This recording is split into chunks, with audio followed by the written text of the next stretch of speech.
Chapter 970. So, are you going up or not? Seeing that Gohan was still standing at the entrance of the Snake Lady Palace, Captivating Red poked Gohan's back and asked in a cheeky manner. I don't know. Gohan spread his hands. I still need to think about it. Then I'll go first. Don't blame me for cutting the queue, Captivating Red said impatiently. She was very unhappy that Gohan had left her in the Dragon Ball Palace. Therefore, when she arrived at the Snake Lady Palace and had the opportunity to surpass Gohan, she was very excited. Unknowingly, the relationship between the two of them had already reached this stage. Captivating Red quickly walked past Gohan and rushed to the clothes rack. She carefully picked out a snakeskin coat and disappeared into the changing room. 10 minutes later, a beautiful snake woman with a human head and a snake body swam out of the changing room. After wearing the snakeskin coat, Captivating Red could actually move forward by relying on the movement of her body like a snake. Judging from Captivating Red's proficiency in swimming, it was obvious that she had mastered this skill after a long period of training. This sword immortal Captivating Red has trained for at least 5 years for the 12 skyscraping palaces. It seems that she is determined to get the 12 skyscraping palaces. Gohan touched his nose and pondered. At the same time, a trace of curiosity appeared in his heart. Why did this sword immortal Captivating Red study so hard in order to pass the 12 skyscraping palaces? Even if she had studied all the tests of the 7 palaces that had appeared, there were still 5 palaces that had never appeared before the sword-bearers. Captivating Red had no information about them at all, so it was impossible for her to carry out targeted training like this. In other words, Captivating Red had spent at least 5 years on the 12 skyscraping palaces. In the end, there was a 99% chance that she would return empty-handed. It was impossible for her to be accepted as a disciple by Kanzu. This was a choice that normal people would not make. Most people generally regarded the 12 skyscraping palaces as a way to hone themselves. They would occasionally come to the 12 skyscraping palaces to explore like watching a movie. Very few people would regard passing the 12 skyscraping palaces as their life pursuit and spend more than 5 years on it. This kind of person was either a fool, or a lunatic.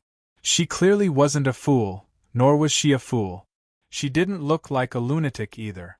Why was she so desperate to pass the 12 heavenly palaces? Gohan was really curious about this.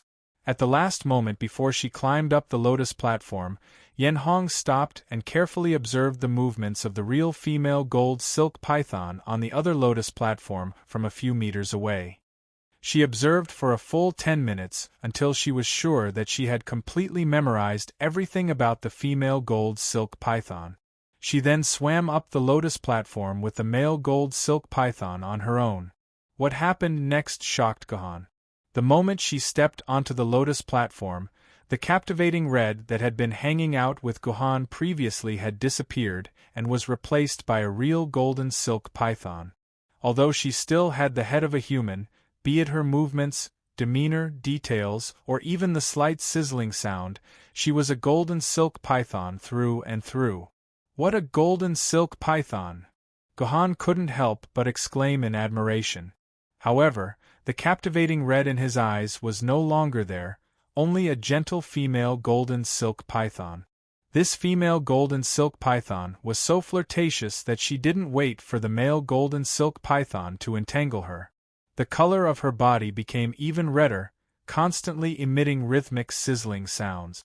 A black chrysanthemum blossomed on the female golden silk python's tail, as if it was constantly releasing a seductive signal. The male golden silk python was immersed in the Captivating Red's tenderness at an unimaginable speed. Its body also wriggled and entangled with the female golden silk python's body, looking like a big fried dough twist. The male golden silk python kept flicking its tongue in and out of the female golden silk python's tail. Then, under Gohan's naked eyes, their bodies quickly connected. After more than 10 seconds, the male golden silk python's body trembled slightly, then softened from the female golden silk python's body as if its bones had been pulled out, collapsing under the lotus platform like a ball of hemp rope. The female golden silk python, who had gotten what she wanted, stuck out her tongue at Gohan provocatively, then walked down from the lotus platform. In the end, she transformed back into her captivating red form and returned to Gohan's side. How was it? Captivating Hong's tone was a little coquettish. Very good. I'm ashamed of my inferiority. These were Gohan's heartfelt words. From the moment he stepped onto the platform to the moment he tempted the male golden silk python to surrender, the whole process took less than a minute. Gohan knew that even if he killed himself, he wouldn't be able to do it. Although it wasn't technically difficult, Gohan's psychological barrier was too big. To be honest, after seeing captivating Hong's spectacular performance, Gohan didn't want to play the role of a female golden silk python even more. Captivating Hong's extremely seductive actions were something that Gohan wouldn't be able to do even if he killed Gohan. After all, captivating Hong was a woman, so she didn't have any psychological barrier when she did some gentle and seductive actions. However, Gohan was a pure and honest man. When he first became Gu Xianyuan, Gohan didn't even want to leave Lu Shihua's house. He would rather his family, friends, and sword lady think that he was dead than appear in front of them until Gu Xianyuan turned back into Gohan. However, not only did he have to turn Gohan into a female, he also had to turn Gohan into a female golden silk python. The psychological difficulty he had to overcome was more than 10 times more painful than the psychological difficulty he had to overcome in the Red Rabbit Temple. What made Gohan's head hurt even more was that he wasn't the only one in the Lamia Palace. Although captivating Hong was just an NPC, Gohan couldn't accept it even if an NPC saw him in such a shameful state. Alright, it's your turn. Captivating Hong didn't care about this. She pulled on Gohan's sleeve and tried to pull him toward the clothes rack. However, captivating Hong soon realized that no matter how hard she tried, Gohan stood still like a tree. Even if she used all her strength, she couldn't move him at all. TSK. What a gutless man. Captivating Hong could roughly guess why Gohan didn't want to move. She could only stomp her feet angrily and curse at Gohan. Finally, she walked toward the exit of the Lamia Palace and said, "I'll wait for you at the exit for 30 minutes. If we can't even overcome this psychological barrier, how are we going to realize our dream of taking the world back from Yuan Ko? F***CK. Why are you saying such righteous things at a time like this?" Gohan smiled bitterly, then raised his head and said to Tomono Kakashi beside him, "You and her leave Lamia Palace." "No. I'm with you, I want to be with you forever." Tomono Kakashi was not willing to let go of such a wonderful show.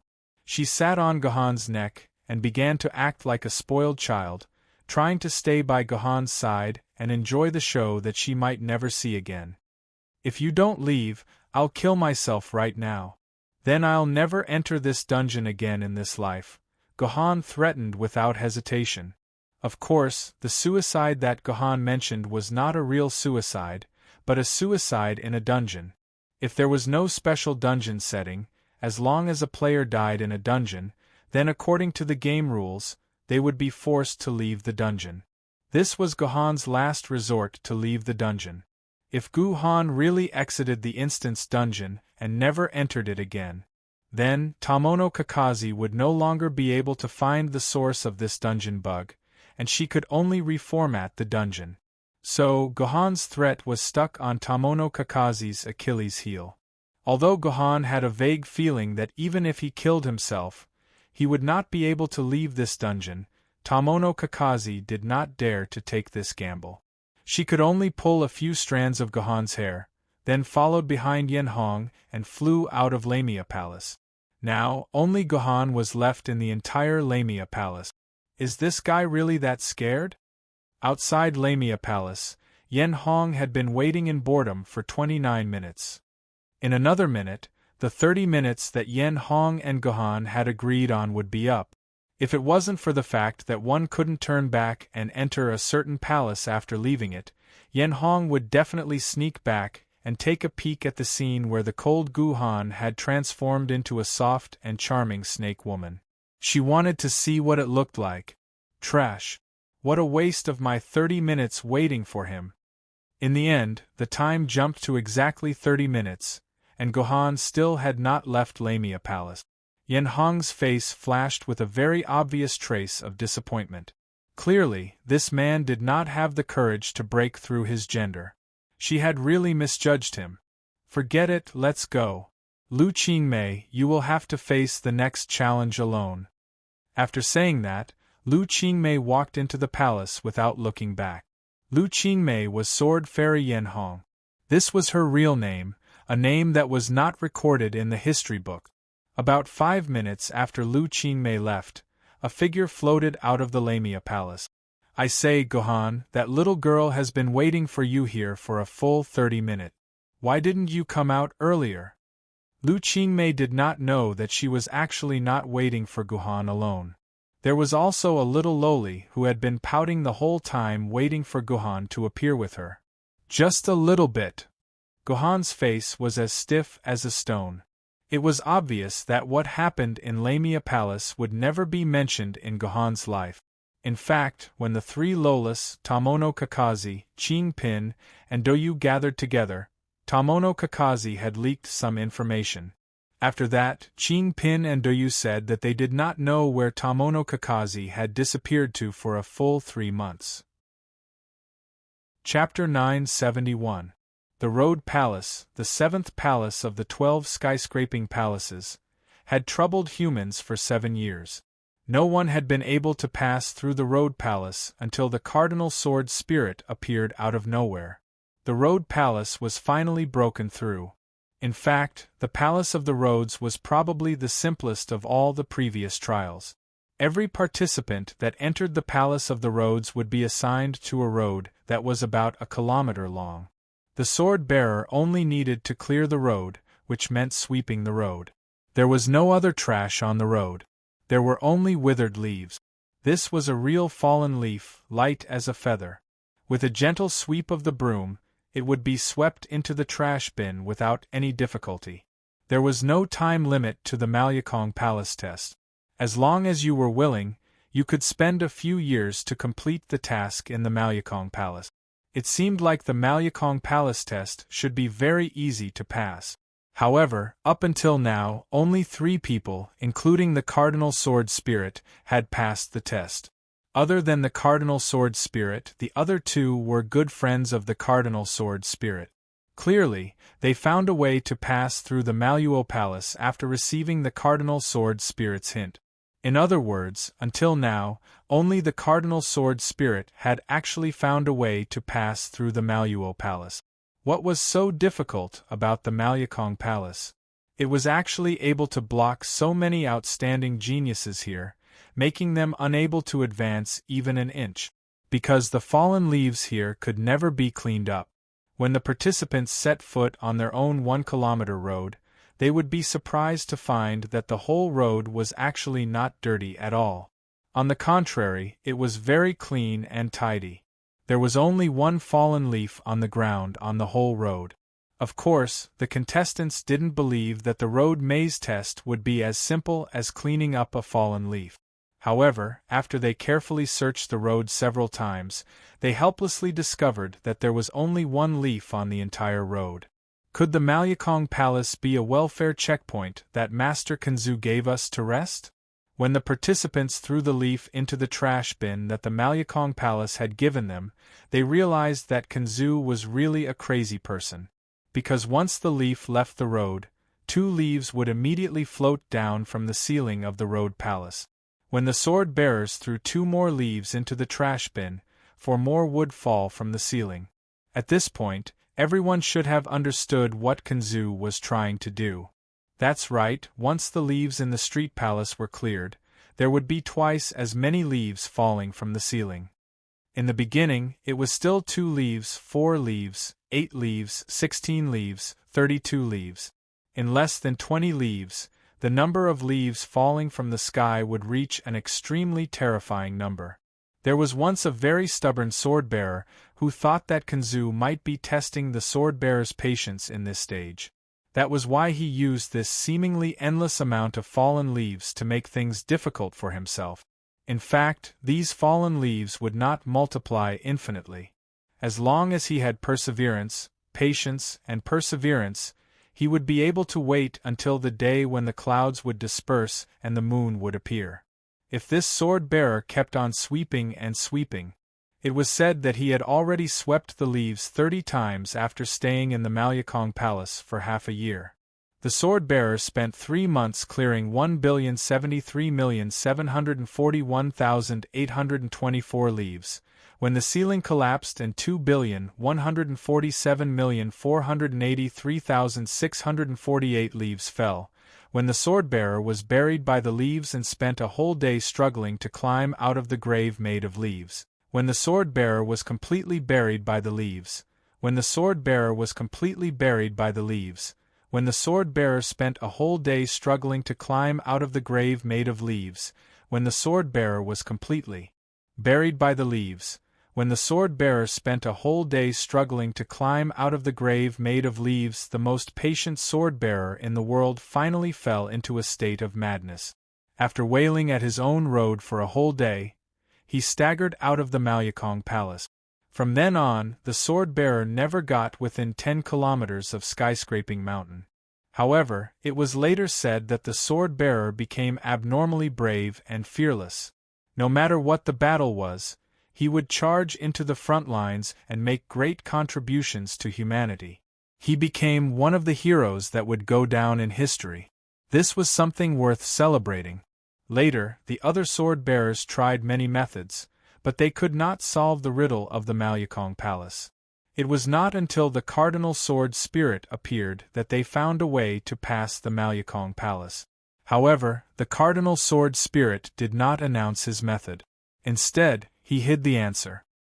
He only told the 2 sword-bearers who were close to him. Therefore, how the Cardinal Sword Spirit managed to pass through the Maluo Palace was still an unsolved mystery. Of course, Gohan did not know about this. Gohan did not know anything about the internal tests of the skyscraping 12 palaces. Gohan had to close his eyes to pass the previous test. When he was at the Red Rabbit Palace and the Snake Lady Palace, he had to rely on Yen Hong's explanation to understand some of the details of the test. Now that Yen Hong was not with Gohan, Gohan became a newbie again. He could only rely on the simple instructions at the entrance of the Malyakong Palace to complete the tests. Only 1 leaf? Gohan quickly realized that there was only 1 leaf in the middle of the 1-kilometer-long road. When the previous contestants saw this fallen leaf, they couldn't help but pick it up and put it in the garbage bin, thinking that protecting the environment and caring for hygiene was never wrong. However, when Gohan saw this leaf, he keenly realized that something was wrong. As the 7th palace of the skyscraping 12 palaces, the test of the Malyakong Palace would not be as simple as just 1 leaf. There must be some kind of trap hidden in this leaf. Perhaps when he picked it up, 2 leaves would fall from the sky, Gohan thought to himself. He did not know that he had already guessed the trick of the Malyakong Palace. Yes, what is the secret behind this? Gohan decided to put the leaf aside for now. He walked around the road a few times and found that there were no other dirty things on the road. Gohan did not even see a speck of dust on the ground. The road was so clean that the only dirty thing on the road was the leaf. Could it be that this test really requires me to clean this leaf? Gohan returned to the side of the leaf and squatted down to carefully observe it. In the end, he found that the leaf was only slightly larger than a lotus leaf. There was nothing special about it. It seemed like the Malyakong Palace only needed Gohan to clean it. No, it's not that simple. I must have missed something. I wonder if he came out of the Lamia Palace. Did he successfully pass the Lamia Palace? On the other side, Yen Hong was already standing at the exit of the Malyakong Palace. She silently looked at the wall beside her and pondered. There were a total of 5 roads in the Malyakong Palace, and each road was separated by a wall.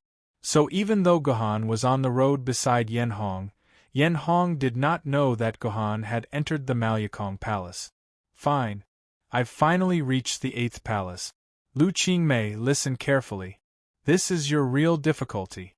As long as you pass the 8th palace, you can fly as high as you want. You won't be bound by that damn thing anymore. Yen Hong looked at the faintly visible hidden Ram Palace at the exit of the Malyakong Palace. She took a firm step forward and strode out of the Malyakong Palace. Yen Hong had actually passed the test of the Malyakong Palace. What's the problem? Gohan squatted on the ground and observed the leaf for a full 10 minutes, but he still could not figure it out. At this time, Gohan's rationality told Gohan that since there were no other abnormalities in the Malyakong Palace, he might as well pick up the leaf and see what would happen. In that case, he might as well pick up the leaf and see what kind of changes there would be. Maybe he could find a clue to pass through the road maze. This was much better than squatting here and wasting time. This was indeed not a solution. This was the so-called throwing a brick to attract jade. But the problem was that Gohan's subconscious was telling Gohan that this leaf must not be touched. Once he picked it up, everything would be over. These two thoughts were fighting in Gohan's mind. Gohan could not make up his mind. Instead, his legs were a little numb from squatting for a long time. Gohan stood up and prepared to move his legs. The moment Gohan stood up, a strong gust of wind was brought up by Gohan. The surrounding air was illuminated by the sunlight, like the morning stars. Of course, Gohan knew that these specks of light were not stars, but a reflection of the sunlight caused by the dust on his body. Wait, this dust, Gohan felt like a tendon in his brain had been cut by a pair of scissors. Thinking about everything he had observed before, Gohan's mind suddenly became clear. He finally understood what the mystery of the Malyakong Palace was. Kunzu, you really are scheming. I'm afraid you set up this test not to accept a disciple, but to refuse everyone in the world to be your disciple. Gohan, who had figured everything out, could not help but say to himself with a wry smile, "It seems that in the Sword Master's heart, the dirty thing is not this road, but us." Chapter 972.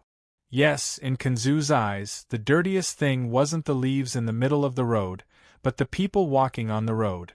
From a practical point of view, when people walked on the road, it was the melons, fruit shells, plastic wrappers, chewing gum, and other garbage in their hands that made the road extremely dirty. Even if the quality of people had been raised to an extremely high level, they wouldn't leave any garbage on the road. However, this couldn't prevent people from leaving their own dust, footprints, and even dandruff on the road. Although these things were small, they were indeed garbage. The entire Malu Palace was equipped with good dust removal equipment. Before the participants entered the road was extremely clean. Therefore, other than a leaf, Gohan couldn't find even a speck of dust on the road. On the contrary, after Gohan walked on the road, he left behind tens of millions of tiny garbage along with his footprints. From a philosophical point of view, all the garbage in the world was actually born because of humans. Even if the garbage itself wasn't produced by humans, it was more or less directly or indirectly related to humans. Taking a step back and looking at it from an idealistic perspective, the garbage itself existed because of the existence of humans.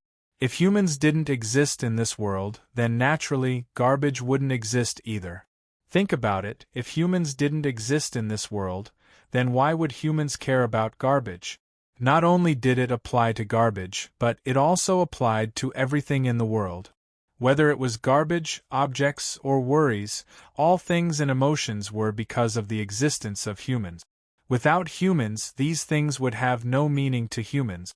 Therefore, everything good and bad, painful and happy, existing and non-existing, real and fictional, two-dimensional and three-dimensional, reality and memory, all had meaning because of humans. It was the emergence of humans that caused these things to appear. Perhaps one day when humans perished, Yuan Ko would also disappear with them. Of course, the above arguments were too idealistic. Even philosophers would have a headache thinking about it. Even the ancestors of religions like Sakyamuni, Jesus Christ, and Laozi couldn't find the answer to this question, let alone a guy like Gohan who wasn't very smart. But going back to the Malu Palace itself, Gohan could say with certainty that the leaves in the middle of the road weren't garbage. The real garbage was the dust that fell from Gohan's body. Before Gohan stepped on the road was actually absolutely clean, but once Gohan stepped on the road became dirty. Therefore, what Gohan needed to clean up wasn't the leaves in the middle of the road, but the dandruff that he left on the road. It seems that if I want to pass through the Malu Palace, I have to clean up the garbage I left behind. Gohan thought, and then tried to test his idea. I don't know if you have experienced this before, but mopping the floor in the hotel lobby is a very skillful thing to do. This was because dirty shoes stepping on the wet tiles would inevitably leave a black footprint. Under normal circumstances, the kind of mopping the floor while walking forward would never be able to clean the ground, and it would only leave original black footprints. At this time, it was necessary to mop the floor upside down. While retreating, he used the mop to clean the footprints on the tiles. This was also what Gohan was doing now. After Gohan took 2 steps forward, he immediately turned around and tried to clean up the dust and dandruff left by the previous step. At this time, ordinary brooms completely lost their function, because brooms could never clean the dust on the ground. Gohan tried to use his sword energy to clean the ground.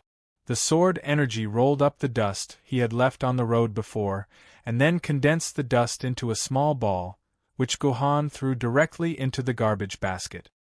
He leaned over and looked at the place he had just stepped on. As expected, it was as white as new, and not even a trace of dust could be seen.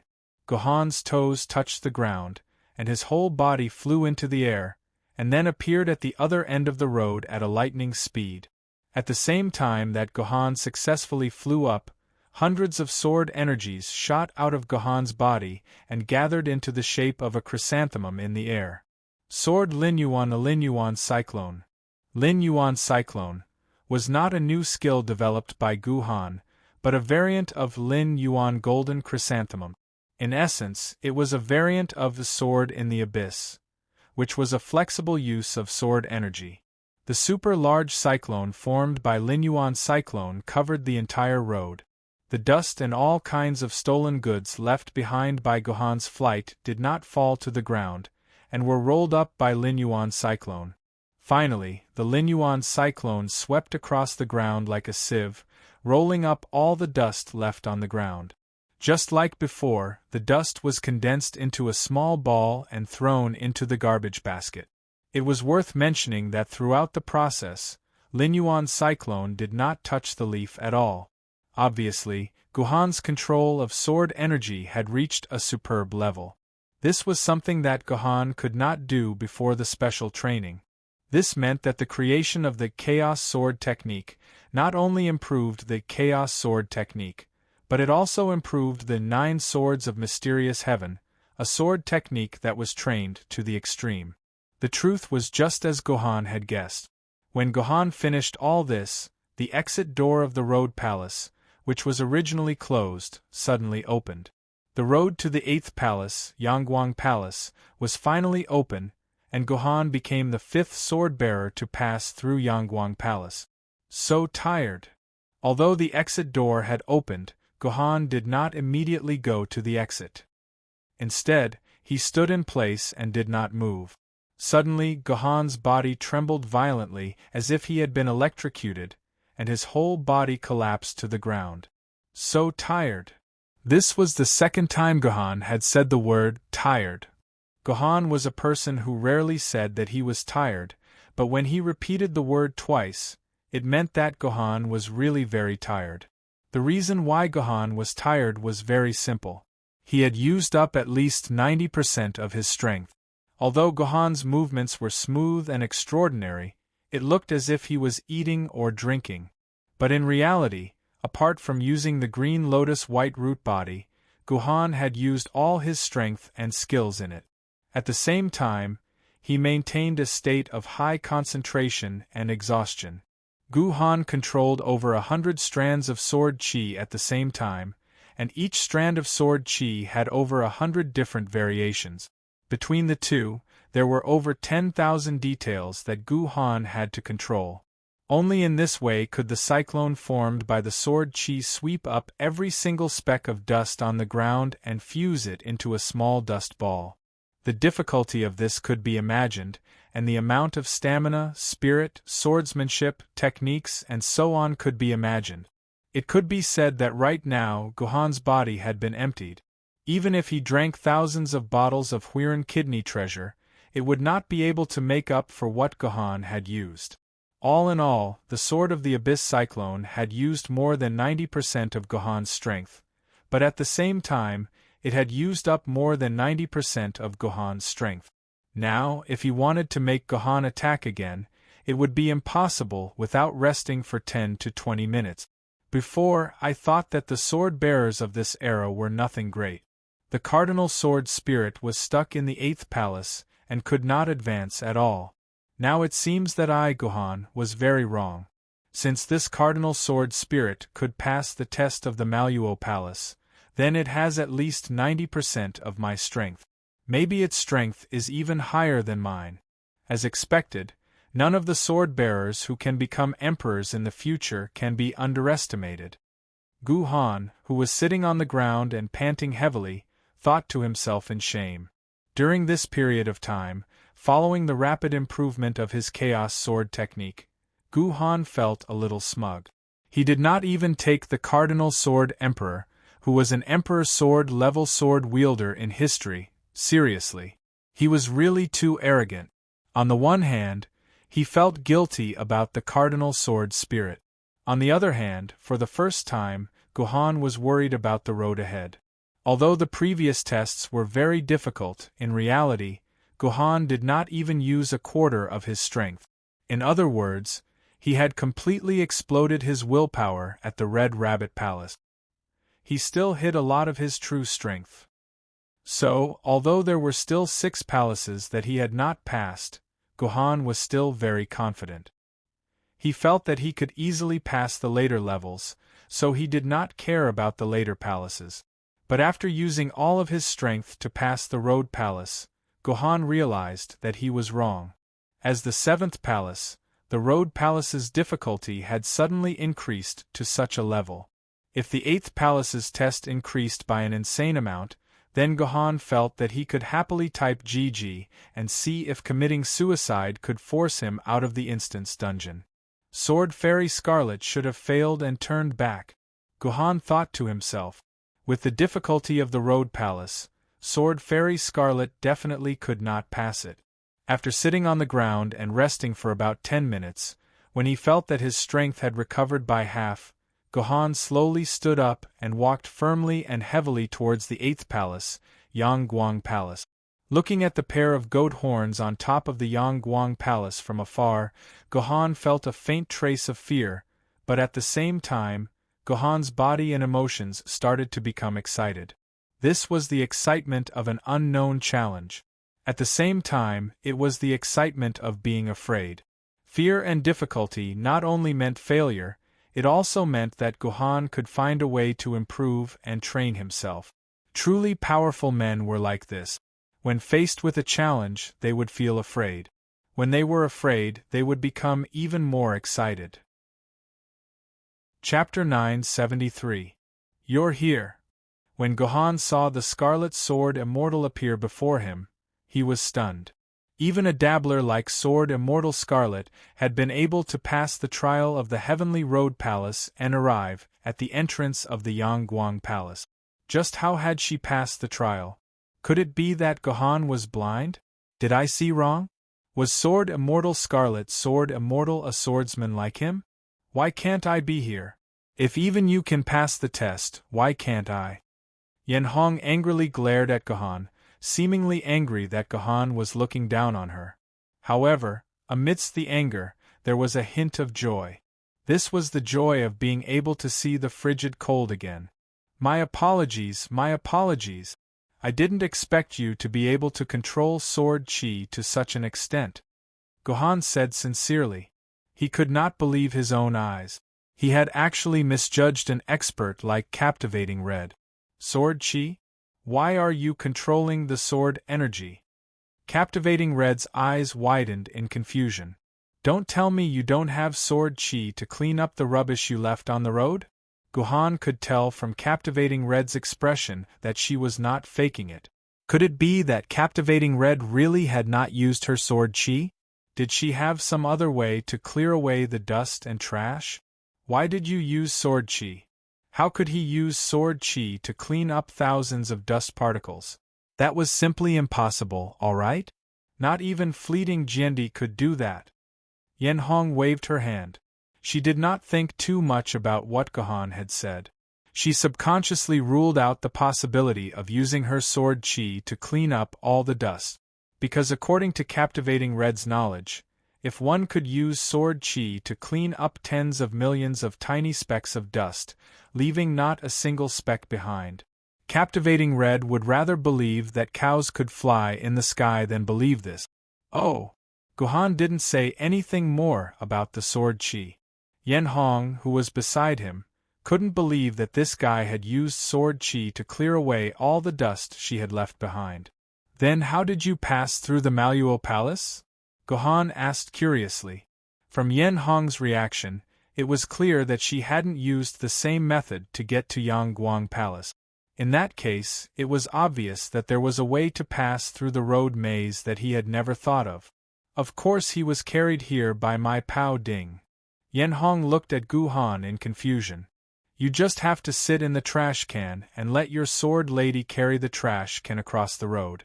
Isn't that how you came here? Gohan asked. Yen Hong looked at Yen Hong in confusion. Fortunately, Gohan swallowed his words in time. Otherwise, he would have spat out a mouthful of blood. After hearing Yen Hong's words, Gohan realized that he had made a grave mistake.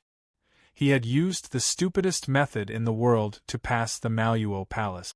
He had thought himself clever, but in the end, he had done such a stupid thing. Even though Yen Hong's explanation was vague, it was enough. Gohan immediately realized what the real way to pass the Maluo Palace was. In the Maluo Palace, Gohan had overlooked something very important. It was a trash can that was provided to Gohan at the entrance of the Maluo Palace. Gohan had thought that the trash can was only used to store trash. He hadn't realized that there was a deeper meaning to it. It was actually the most important tool in the entire Maluo Palace. Now that he thought about it, this trash can was much bigger than normal trash cans. It could easily fit a person in it, and it was also equipped with a sealed trash lid. This trash can was also in a dust-free environment like the Maluo Palace. There was no dust on it either. The sword wielder only needed to sit in the trash can and cover it with the trash lid. Then, the sword wielder's dust would naturally not fall from the sword wielder's body onto the road. Of course, once the sword wielder sat in the trash can, it would be impossible for him to move the trash. Then, a second person would need to carry the trash can across the road to the exit of the Maluo Palace. In fact, this thought had flashed through Gohan's mind before. However, Gohan instinctively felt that it was a waste of time, so he didn't think too much about it. This was because if someone carried the trash can across the Maluo Palace, then even if the sword wielder inside the trash can did not leave any dust behind, the person carrying the trash can would leave behind some dust. However, Gohan didn't realize that there was an existence in this world that was also the cleanest without a single speck of dust on its body. This existence was naturally the sword wielder's sword wielder. After transforming from sword form to sword maiden form, the sword maiden was in the cleanest state. Just like the dust-free Maluo Palace, there was not a speck of dust on its body. Therefore, after transforming into sword maiden form, the sword maiden only needed to take off her clothes and carry the trash can across the road naked. Then, not a speck of dust would fall on the road, and it would be easy to pass the test of the Maluo Palace. This was the real way to pass the Maluo Palace. Gohan's way of passing the test was simply crooked. For example, if you went from Shanghai to Yanjing, the fastest way was of course to take the high-speed train. If you didn't have money, you could also take a train or a car. These were all normal and correct methods, which were equivalent to the method used by the Scarlet Sword Immortal. But how did Gohan do it? He first took a ship from Shanghai to Japan, then from Japan to Australia, then from Australia to Argentina, also known as Argentina to the United States, from the United States to England, from England to Ukraine, all of Russia to the Far East, and finally from the Far East to the 3 northeastern provinces. Then, he walked from Shenyang to Yanjing. This was equivalent to walking around the entire Earth. After all, the Earth was round. With this description, everyone could understand how crooked Gohan's method of passing the test was. Originally, Gohan did not think that the difficulty of the Maluo Palace would suddenly increase by so many times. Now, it seemed that the Maluo Palace was not the most difficult of the 7 palaces. Instead, it was the easiest palace. After all, even the first test of the Maluo Palace required a clean and beautiful movement technique. At the very least, it could stump 80% of the sword bearers. However, the Maluo Palace was not difficult at all. 1 sword maiden was enough. This made Gohan feel strange. Why did the Maluo Palace's difficulty suddenly decrease to such a degree? What exactly was the Maluo Palace testing the sword bearers? Before Gohan could think any further, he was shaken awake by Captivating Red. "Hey, do you know how to fly?" Captivating Red asked expectantly. "Hey, can you fly?" "Fly?" Gohan looked at Scarlet Sword suspiciously. In theory, as a famous sword bearer, Gohan should not be able to fly. This was an ability that only spirit sword bearers had. However, if it was only a short distance, such as the 1-kilometer-long road in the Maluo Palace, Gohan was confident that he could rely on his Qingong to cross it. Even if it was a long flight, with the sword practitioner's inscription of the 9 swords of mysterious heaven, Gohan could fly over 100 kilometers without a problem. Therefore, Gohan should be able to fly. Therefore, how to answer Scarlet Sword's question became a very particular matter. It all depended on Gohan's own intentions. "I can't fly." In the end, Gohan gave Scarlet Sword this answer. "That's great." Scarlet Sword clapped her hands happily. "Both of us can't fly, so we can complete the Maluo Palace test together." "Hee. And here I was wondering why you were waiting for me here. So it's because you want us to complete the test together." Gohan rolled his eyes at Scarlet Sword, causing her to lower her head in embarrassment. "I would have waited for you even if it wasn't the 2 of us. Tell me, what is the test of the Maluo Palace? Why is there a need for 2 people to complete the test together? Does Fleeting Jiandi not know that not many sword bearers have the ability to reach the 8th Maluo Palace? The probability of 2 people reaching the 8th Maluo Palace at the same time is less than 0.1%. Where did Fleeting Jiandi get the courage to set the test as a 2-person test? That's strange." Gohan narrowed his eyes. Gohan was indeed surprised. Just as Gohan had said, the biggest problem any sword-bearer who reached the Yangguang Palace would face was not the difficulty of the trial, but the fact that they could not find a helper who could pass the trial with them. "It's not like that. Let me explain." Scarlet Sword immediately began to explain. The test of the Maluo Palace did not require 2 people to complete the test at the same time. There were 2 different ways to clear the test. The sword wielder could choose 1 person to pass the test alone, or choose 2 people to pass the test together. However, the requirement for the sword bearer to pass the test alone was that the sword bearer must be able to fly and not touch the ground during the test. It was the opposite for the 2-person test. The sword bearer was not required to be able to fly. The sword bearer was not allowed to fly at all. The sword bearer had to complete the test with their feet on the ground. However, contrary to Gohan's expectations, the Yangguang Temple's duo test was not a normal test where 2 friends would help each other and support each other to pass the test. In reality, The two-person test of the Maluo Palace was carried out on an individual basis. Not only would the other party not be the pillar of support, but the other party would also become the burden of the other party. To put it simply, Scarlet Sword and Gohan would face the test of the Maluo Palace on two different paths. Failure on these paths would not kick the other party out of the Maluo Palace. However, every failure would increase the burden of the other party by 50 kilograms to 1,000 kilograms. In other words, it was a typical example of a lousy teammate setting up a deadly teammate. Chapter 974. I refuse. Gohan immediately said, after understanding the rules of the Goat's Light Palace. What kind of joke was this?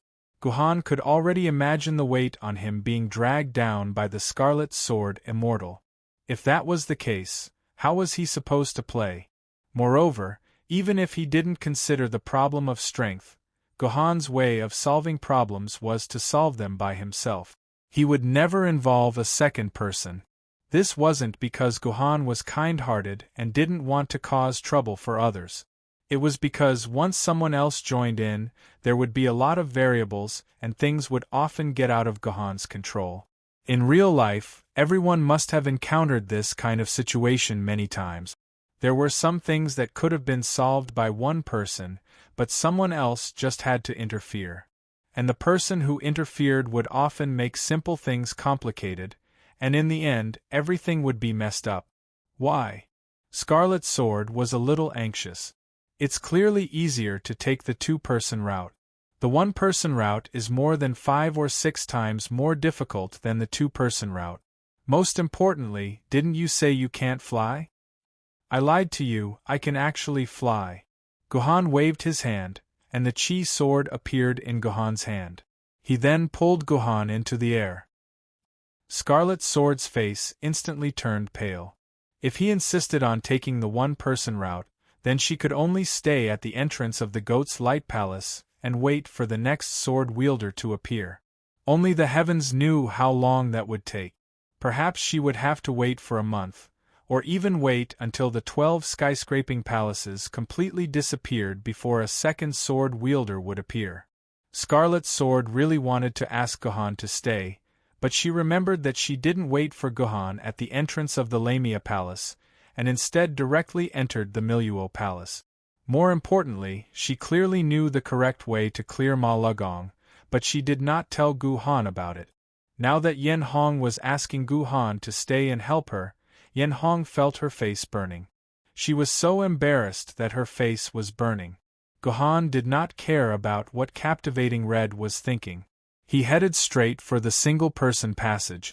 However, when Gohan approached the entrance, a screen suddenly appeared in front of Gohan. There was a large red cross on the screen, and below the red cross was a line of small words. A participant is currently undergoing a test in this passage. Please queue up and enter after the participant has succeeded or failed. There's actually someone ahead of us? Gohan said thoughtfully as he looked at the deep single-person tunnel. It's the Cardinal Sword Spirit. When I arrived, I saw the Cardinal Sword Spirit enter this tunnel. Captivating Red appeared behind Gohan and explained. So it's the Cardinal Sword Spirit. But only he can come here. Gohan nodded, then pointed at the single-person passage with his finger. You came here first. When the Cardinal Sword Spirit leaves the tunnel, you can go in first. I won't fight you for it. What do you mean? Are you mocking me? Captivating Red's eyes instantly turned bright red. Clearly, she felt extremely humiliated. You know that I can't fly. There's no way I can enter this single-person passage. You think you're so great just because you can fly? Gohan did not reply. What Gohan said just now was indeed very annoying. It was indeed a bit too much. The two of them instantly fell into silence. They did not say anything to each other. They just waited in silence. Gohan was waiting for the Cardinal Sword Spirit to leave from the single-person passage. Sword Immortal Captivating Red herself did not know what she was waiting for. Was she waiting for the next sword wielder who was willing to enter the two-person passage with her, or was she waiting for Gohan to change his mind? Captivating Red did not have to wait for long. After just a few minutes, the calm Gohan's expression suddenly changed. He grabbed Captivating Red's hand and ran directly toward the entrance of the two-person passage. "What are you doing? Let go of me!" Captivating Red struggled to break free from Gohan's grasp, but Gohan's hand was like a pair of iron pincers that firmly gripped her wrist. Captivating Red could not break free at all. "Aren't you going to take the two-person passage?" "We'll take the two-person passage now," Gohan replied quickly. "I don't want you to accompany me. Are you pitying me?" Captivating Red became even more furious when she heard this. "Let go of me. I'd rather die here than take the two-person passage with you. It's not that I'm pitying you, it's you pitying me. I need your help now. Please help me pass through this two-person passage." The sudden softening of Captivating Red's anger instantly dissipated by more than half. In addition, she actually really wanted to pass through the two-person passage. Her refusal just now was just a pitiful bit of pride.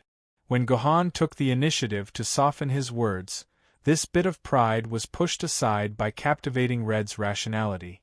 However, in the end, Captivating Red still added, "Our relationship ends here. After we pass through the Yangguang Palace, we'll go our separate ways. Neither of us will trouble the other." Gohan did not bother to answer Captivating Red's words. Right now Gohan was extremely anxious. This was because Tomono Kakashi suddenly told Gohan an extremely terrible piece of news. The Wu people in Shanghai Pass had suddenly made a huge move. All of the Wu people's tribes were mobilized and began to gather outside the humans' garrison area. It seemed like a huge battle was about to begin. When he first heard this news, Gohan was very surprised. This was because in Gohan's opinion, there might be some small conflicts between the Wu people and the humans, but there definitely would not be a huge battle. This was because the Wu people had used up most of their strength in the previous battle.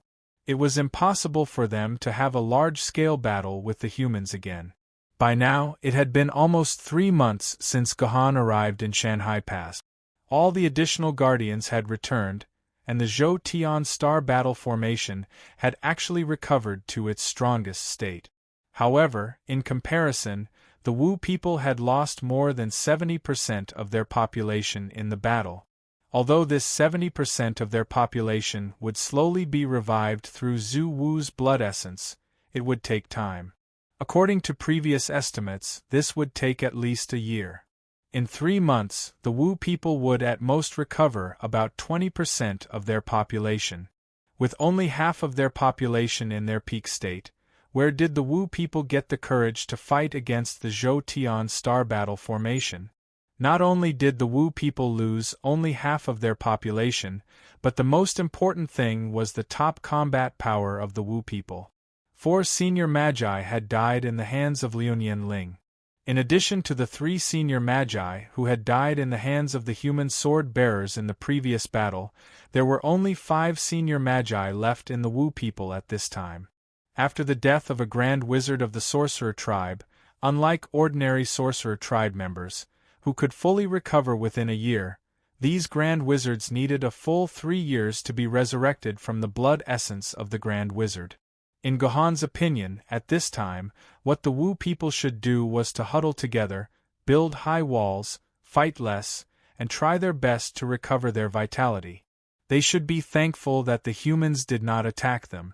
How could they have the courage to attack the Zhou Tian Star Battle Formation, which had a solid defense? In fact, in the first few months after the war, it was just as Gohan had guessed. The Wu people began to withdraw their strength with all their might. They huddled together for warmth and behaved like cowards. Their attitude towards the humans was very negative. Even if the human spies came to the periphery of their tribe, as long as they did not threaten the tribe, the Wu people would not come out of the tribe to drive these humans away. Obviously, they were ready to be cowards to the end. Therefore, Gohan could stay in the game and practice his swordsmanship leisurely for 3 months. Otherwise, under normal circumstances there would be a war between humans and witches every 1 to 2 weeks or even a few days. How could Gohan stay in the game for such a long time if he focused all his energy on the defense of the Guardian's mansion? But now, the Wu people seemed to have been struck by lightning. They actually began to gather their strength and prepared to attack the humans. Did they really think that they could break through the humans' defense line with less than 30% of their current strength?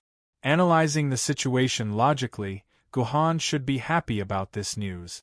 The defeated enemies had sent all their strength to him, and the humans were able to use their superior strength to completely kill the Wu people, saving them the trouble of going on an expedition. This was something worth celebrating, no matter how he looked at it. However, Gohan was not happy at all. As the saying went, there must be a reason for something abnormal. Although most of the Wu people were guys with muscles for brains, it was undeniable that there were real wise people among the Wu people. This could be seen from the fact that they had arranged for the Wu people to pretend to be human swordsmen to cut off the reinforcements sent by the humans. It was impossible for them not to know what was best for them, but they still attacked the humans under such circumstances. Obviously, there were two reasons. Either these Wu people had received help from some unknown force, which made the Wu people feel that their overall strength had greatly surpassed that of the humans. At the same time, they could make use of the humans' current arrogance that the Wu people's main strength had not recovered to launch an attack on the humans. Or, the Wu people had discovered some fatal weakness that the humans themselves did not know, and with the help of this weakness, they could greatly weaken the humans' strength, so that the balance of the battle would be in the Wu people's favor again. Moreover, Gohan suddenly remembered that the great shaman of the Wu people had completely disappeared for 3 months after Ho-E used the sunset arrow. During these 3 months, there was no news of the great shaman of the Wu people. These great shamans might be planning or preparing some kind of conspiracy, and now the conspiracy of these great shamans was obviously ready, and it was time to launch it. Either way, in Gohan's eyes, it was an extremely dangerous signal. The crisis that the humans were facing in this battle was probably even more terrifying than the one 3 months ago. Gohan felt that he could no longer stay in this instant's dungeon. On a smaller scale, the Shi Sing garrison, the frontline area of the battlefield against the Wu people, needed Gohan's strength to defend it. On a larger scale, the entire Shanhai Pass needed Gohan, a stabilizing force that even the humans themselves did not know about. Gohan did not know what kind of conspiracy the Wu people had, but Gohan knew that the humans were still hiding him, a huge killing machine. Therefore, Gohan had to immediately leave the 12 Heavenly Palace Instance dungeon. Gohan had already made up his mind to pass through the 12 Heavenly Palace Instance dungeon as soon as possible if he failed in any of the palaces, or if something major happened in the Shanhai Pass. Gohan would immediately commit suicide, using this last method to leave this inexplicable instance dungeon. Chapter 975. Of course, there was another thing that Gohan was very concerned about. How did Tomono Kakashi know about the news from the outside world? Since entering this instance dungeon yesterday, Tomono Kakashi had told Gohan very clearly that after she entered this instance dungeon, she had lost contact with the outside world, just like Gohan. Any news from the outside world could not reach Tomono Kakashi's ears. So, in theory, it was impossible for Tomono Kakashi to know that the Wu people were attacking. According to Tomono Kakashi herself, she did not understand what was going on. Just a moment ago, she inexplicably regained her connection with the outside world. Then, Tomono Kakashi immediately connected to her own database, accepting the various data of the several thousand tanks that the AI core hadn't received for the day. It took Tomono Kakashi a few more seconds to analyze the information of these tanks. Only then did she discover the news of the Wu people's unusual movements in Shanhaiguan. She did not dare to delay and immediately told Gohan. After telling the information to Gohan, Tomono Kakashi instantly lost contact with the outside world and returned to her previous state of isolation. It seems that there is indeed a mysterious force secretly manipulating this instance dungeon. Hearing Tamono Kakaze's description, Gohan was more certain about his previous speculation about this instant's dungeon. This instant's dungeon was controlled by a hidden will, and this will could arbitrarily control everything in the entire instant's dungeon. It could restore and isolate Tamono Kakaze's contact with its host computer according to its own will. Tamono Kakaze was the highest intelligence in the entire game. In theory, other than the management authority of the research institute that controlled Tamono Kakaze, which was above Tamono Kakaze, no other will could surpass Tamono Kakaze in terms of authority. However, in this instance dungeon, the will could wantonly control Tamono Kakaze. This was undoubtedly a very dangerous thing to do. It would be fine if the consciousness's authority was limited to the 12 Heavenly Palace instance dungeon. However, if the consciousness could surpass the 12 Heavenly Palace instance dungeon and control the entire game, the humans in the game would undoubtedly be in an extremely dangerous state. If this consciousness was like what was described in a certain novel, where everyone's consciousness was forcefully imprisoned in the game, and players would become idiots once they were forced to quit, then the entire human society would undoubtedly be threatened by this consciousness. That explained why the Sword Committee had decided to reformat Sword Maiden Online. If they didn't remove the 12 skyscraping palaces, which was an element that humans couldn't control, how could the Sword Committee let so many humans and sword bearers stay in a dungeon that could kill them at any time? Alright, back to business. Under Gohan's strong request, Yen Hong reluctantly entered the duo pair with Gohan. Although they were on the duo pair, they were actually on two completely separate paths. The entire path was less than 50 centimeters wide, which was barely enough for a pair of feet. The two paths were about 50 meters apart, and both paths were surrounded by bottomless abysses. It was as if the skyscraping mountain under the Yangguang Temple had been hollowed out. The participants who stood on this path were actually similar. A slight breeze would cause them to sway, and they might even fall into the abyss if they weren't careful. When Gohan and Yen Hong stepped onto the starting point of the two paths, two screens automatically extended to Gohan and Yen Hong, displaying a notification. The straight line distance between two participants is not allowed to exceed 100 meters.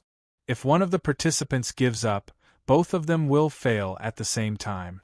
If one of the participants successfully passes the Yangguang Temple, the other will also succeed at the same time. Falling into the abyss will not be life-threatening, and the participant will reappear at the place where he lost his footing. However, the other person will receive a punishment of increasing the weight he has to carry.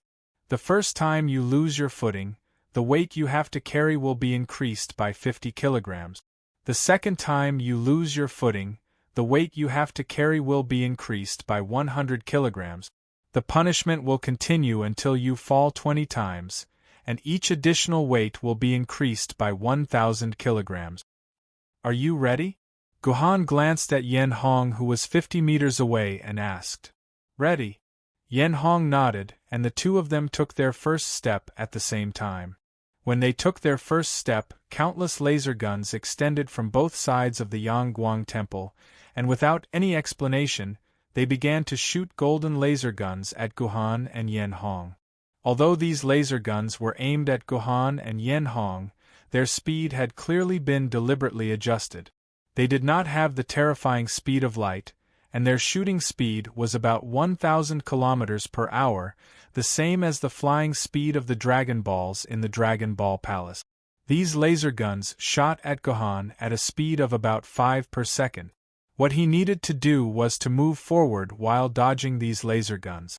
In the eyes of ordinary people, such a speed was naturally unavoidable, but in Gohan's eyes, it was not so fast that he could not deal with it. These laser guns could not obstruct Gohan at all. Gohan twisted his body slightly and was able to perfectly dodge these laser guns. In less than a few seconds, Gohan had advanced a distance of several tens of meters. But at this time, Gohan had no choice but to stop because a red line had appeared on the road in front of Gohan. This was the red line that indicated the distance between Guhan and Captivating Red. Once he crossed this red line, it would mean that the distance between him and Captivating Red was more than 100 meters.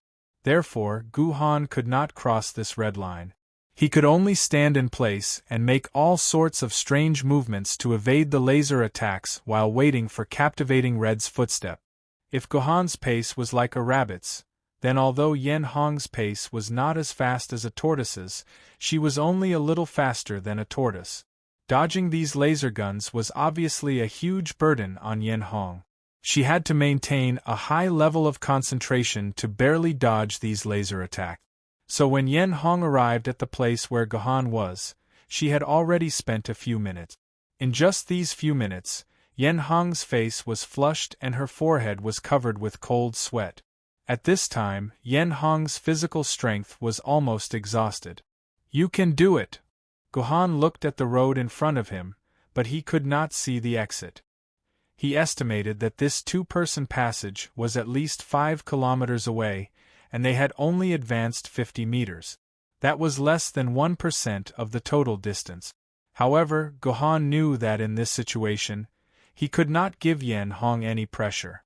The best choice was to let her move forward in a relaxed manner. So, other than words of encouragement, Guhan did not say anything else. When Yen Hong arrived at the place where Guhan was, Guhan moved forward about 50 meters again. Guhan's advance was still as relaxed as ever, but Captivating Red's advance had become much more difficult. This time, Captivating Red was hit by the golden laser for the first time. Clearly, her stamina could no longer keep up with the laser. Fortunately, when the laser hit Yen Hong, it only shook her guard armor. Yen Hong's body was still unharmed, and she was still standing firmly on the road. She did not fall into the abyss, adding another 50 kilograms to Guhan's weight. "How much damage does this laser do?" Guhan asked loudly. He wanted to know how many laser attacks Yen Hong could withstand. "Not much. Less than 0.7% of my guard armor's damage," Sweet Crimson replied in a loud voice. 0.7% damage. It seemed that Sweet Crimson could withstand at least 130 laser attacks. This was good news. After that, Guhan and Yen Hong took turns advancing 500 meters. During this time, Guhan was not hit by a single laser. However, as Yen Hong's physical strength was depleted, her movements inevitably began to slow down. The number of laser attacks also increased. By the end of the 500 meters, Yen Hong had been hit by the laser more than 20 times. Such a situation had already made Guhan feel very uncomfortable, but something even worse happened. As the distance they advanced exceeded the standard of 500 meters, the frequency of the laser attack directly increased by half. Previously, there were 5 laser attacks per second. Now, there were 7 laser attacks per second. Although this rate was still within Guhan's capabilities, it was clearly not something that Yen Hong could withstand. When the frequency of the lasers increased, Captivating Red was hit by 5 lasers at the same time because of her panic. Countless ripples appeared on her shield. However, this was only the beginning. Although Yen Hong tried her best to avoid the laser attacks, it only made things worse. In just a few seconds, she had been hit by about 20 laser attacks. This was equivalent to the total number of laser attacks she had endured for the previous 500 meters. The energy of her guard armor had dropped to less than 70%. Don't dodge the laser attacks. Just run forward with all your might. Guhan could keenly sense that Yen Hong was using up a lot of physical strength to move forward while dodging the laser attacks. At the same time, her movement speed was surprisingly slow. It was better to let Yen Hong run forward. Although the chances of being hit by the laser attacks would be higher, her movement speed would be significantly increased. After thinking about it, the latter was more cost-effective, so Guhan said to Yen Hong. Yen Hong did not answer Guhan. Instead, she used her actions to speak. She completely gave up on the idea of dodging the laser attacks and began to run like a long-distance runner. Guhan immediately increased his movement speed to the same level as Yen Hong. However, compared to Yen Hong, who was able to take in all the laser attacks, he was able to move at high speed while dodging them all. At this time, Guhan's guard armor was still at 100% strength. The two of them sprinted for about 3 kilometers. The frequency of the laser beams increased to 15 per second, and Captivating Red was hit by about 9 out of the 15 laser beams. Finally, Captivating Red's armor shield could no longer withstand such a terrifying consumption. When it broke through the 3.5 kilometer mark, Captivating Red's armor shield silently exploded. In the next second, the golden laser shot directly at Captivating Red's arm, and a deep wound immediately appeared on her white skin. Captivating Red gritted her teeth and did not let out a groan as she continued to run forward. However, this was only the beginning. More and more laser attacks left countless wounds on her body. Although Yen Hong gritted her teeth and endured, her speed inevitably began to decline. Finally, at a certain moment, a laser hit Yen Hong's temple. Her vital part was hit by the laser. She instantly felt her vision go black, and then she lost control of her body. Her legs went soft, and she inevitably fell on the road, falling into the abyss. The exit of Yangguang Temple was still deep in the road. It was so far away that not even a trace of light could be seen. Chapter 976. Although Captivating Red had unfortunately fallen into the abyss, there was no need to worry. After all, the 12 skyscraping palaces were created by Kanzu to recruit disciples. They did not have any intention of killing the sword wielder. Moreover, according to the rules of the Yangguang Temple, falling into the abyss would not result in failure. Instead, one would be sent back to where they fell. However, there was a price to pay. The price was that Guhan suddenly felt a weight on his body. Of course, this weight was not the traditional method of making Guhan carry a backpack full of rock. Instead, the gravity under Guhan's feet had been adjusted. It was equivalent to increasing Guhan's weight by 50 kilograms. This made Guhan feel very surprised. Gravity control technology was a technology that humans had spent more than 400 years researching after the Great Calamity. How could the Yangguangong that the sword ancestor had built possess such technology? Well, Kanzu's matter was still shrouded in mystery. Guhan could not be bothered to look into it. The 50 kilograms did not affect Guhan at all.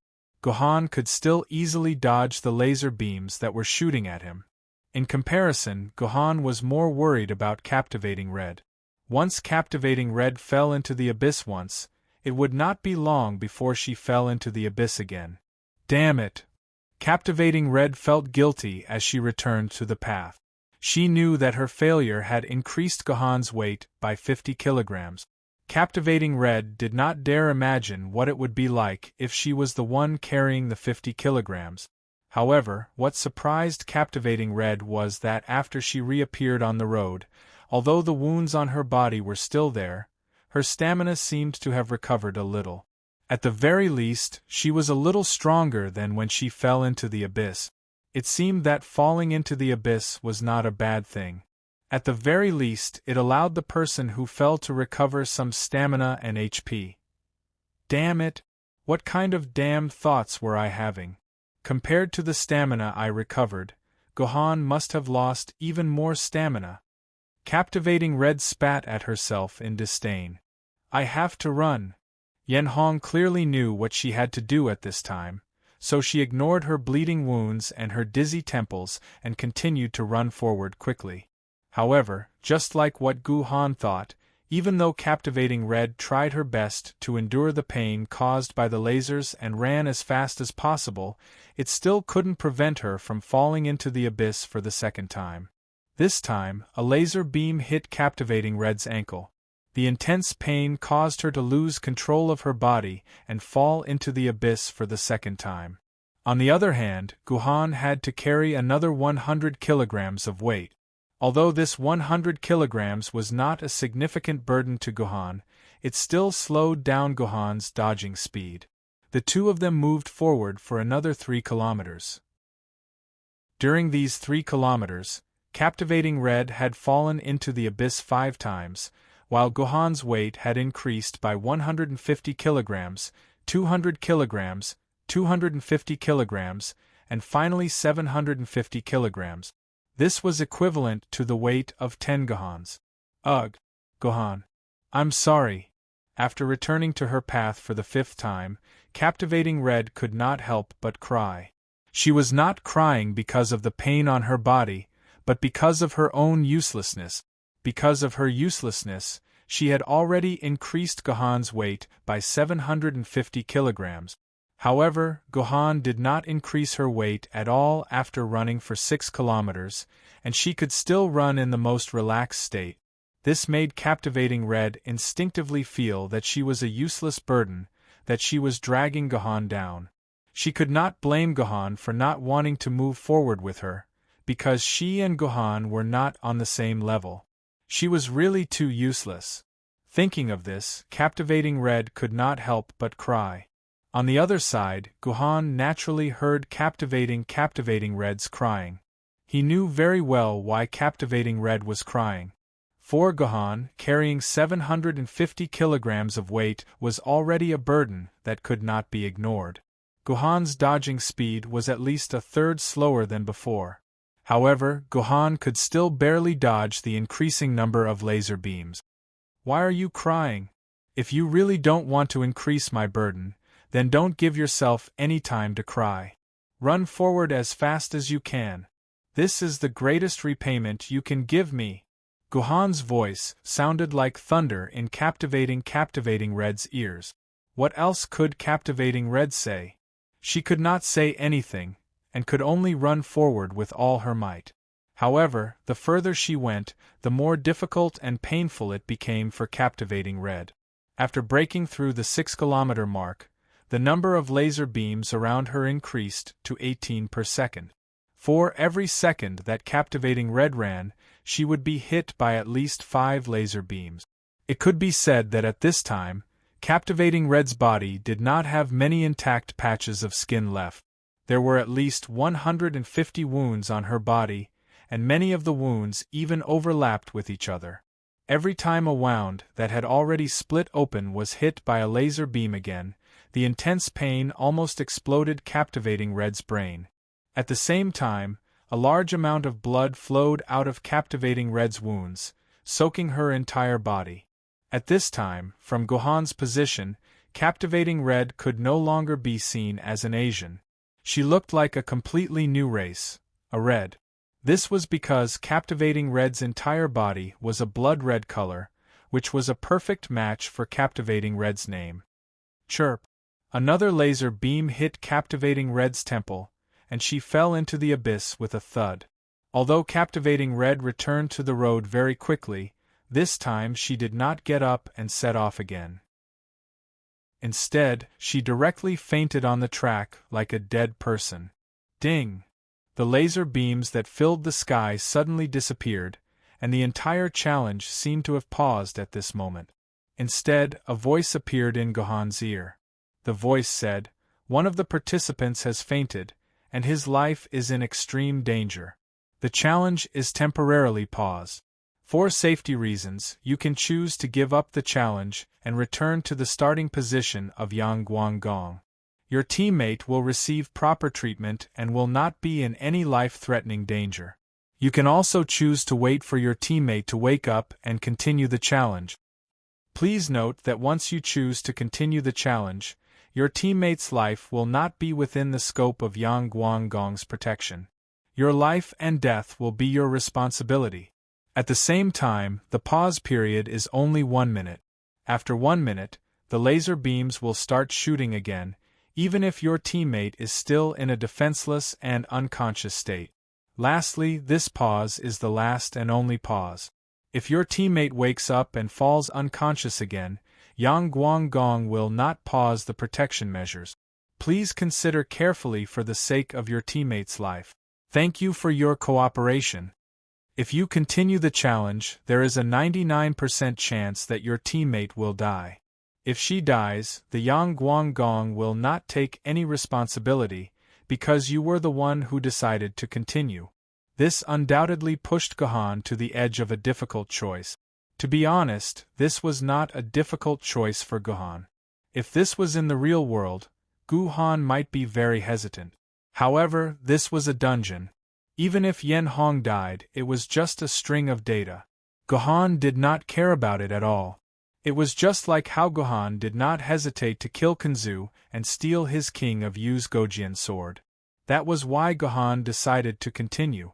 He would wait for Yen Hong to wake up or watch as she was killed by the laser beams in her unconscious state. Time ticked by.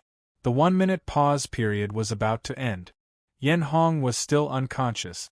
Everything seemed to be set in stone. Yen Hong would definitely die under the laser beams. There's no need. I'm doomed to fail. Seeing that there were only 5 seconds left on the countdown, Gohan suddenly stood up and decided to give up on the challenge. Halfway through his words, even Gohan himself felt a burst of astonishment. This was not Gohan's style of doing things. Gohan was not a good person. However, his body could not help but prepare to give up. When did I become so soft-hearted? Gohan smiled bitterly. However, he could not stop his body's instincts. However, before Gohan could finish speaking, Yen Hong, who had been lying unconscious, began to sway slightly. It would appear that she had woken up. Then, Captivating Red slowly stood up in a numb but determined manner. She didn't even look at Gohan, nor did she say anything.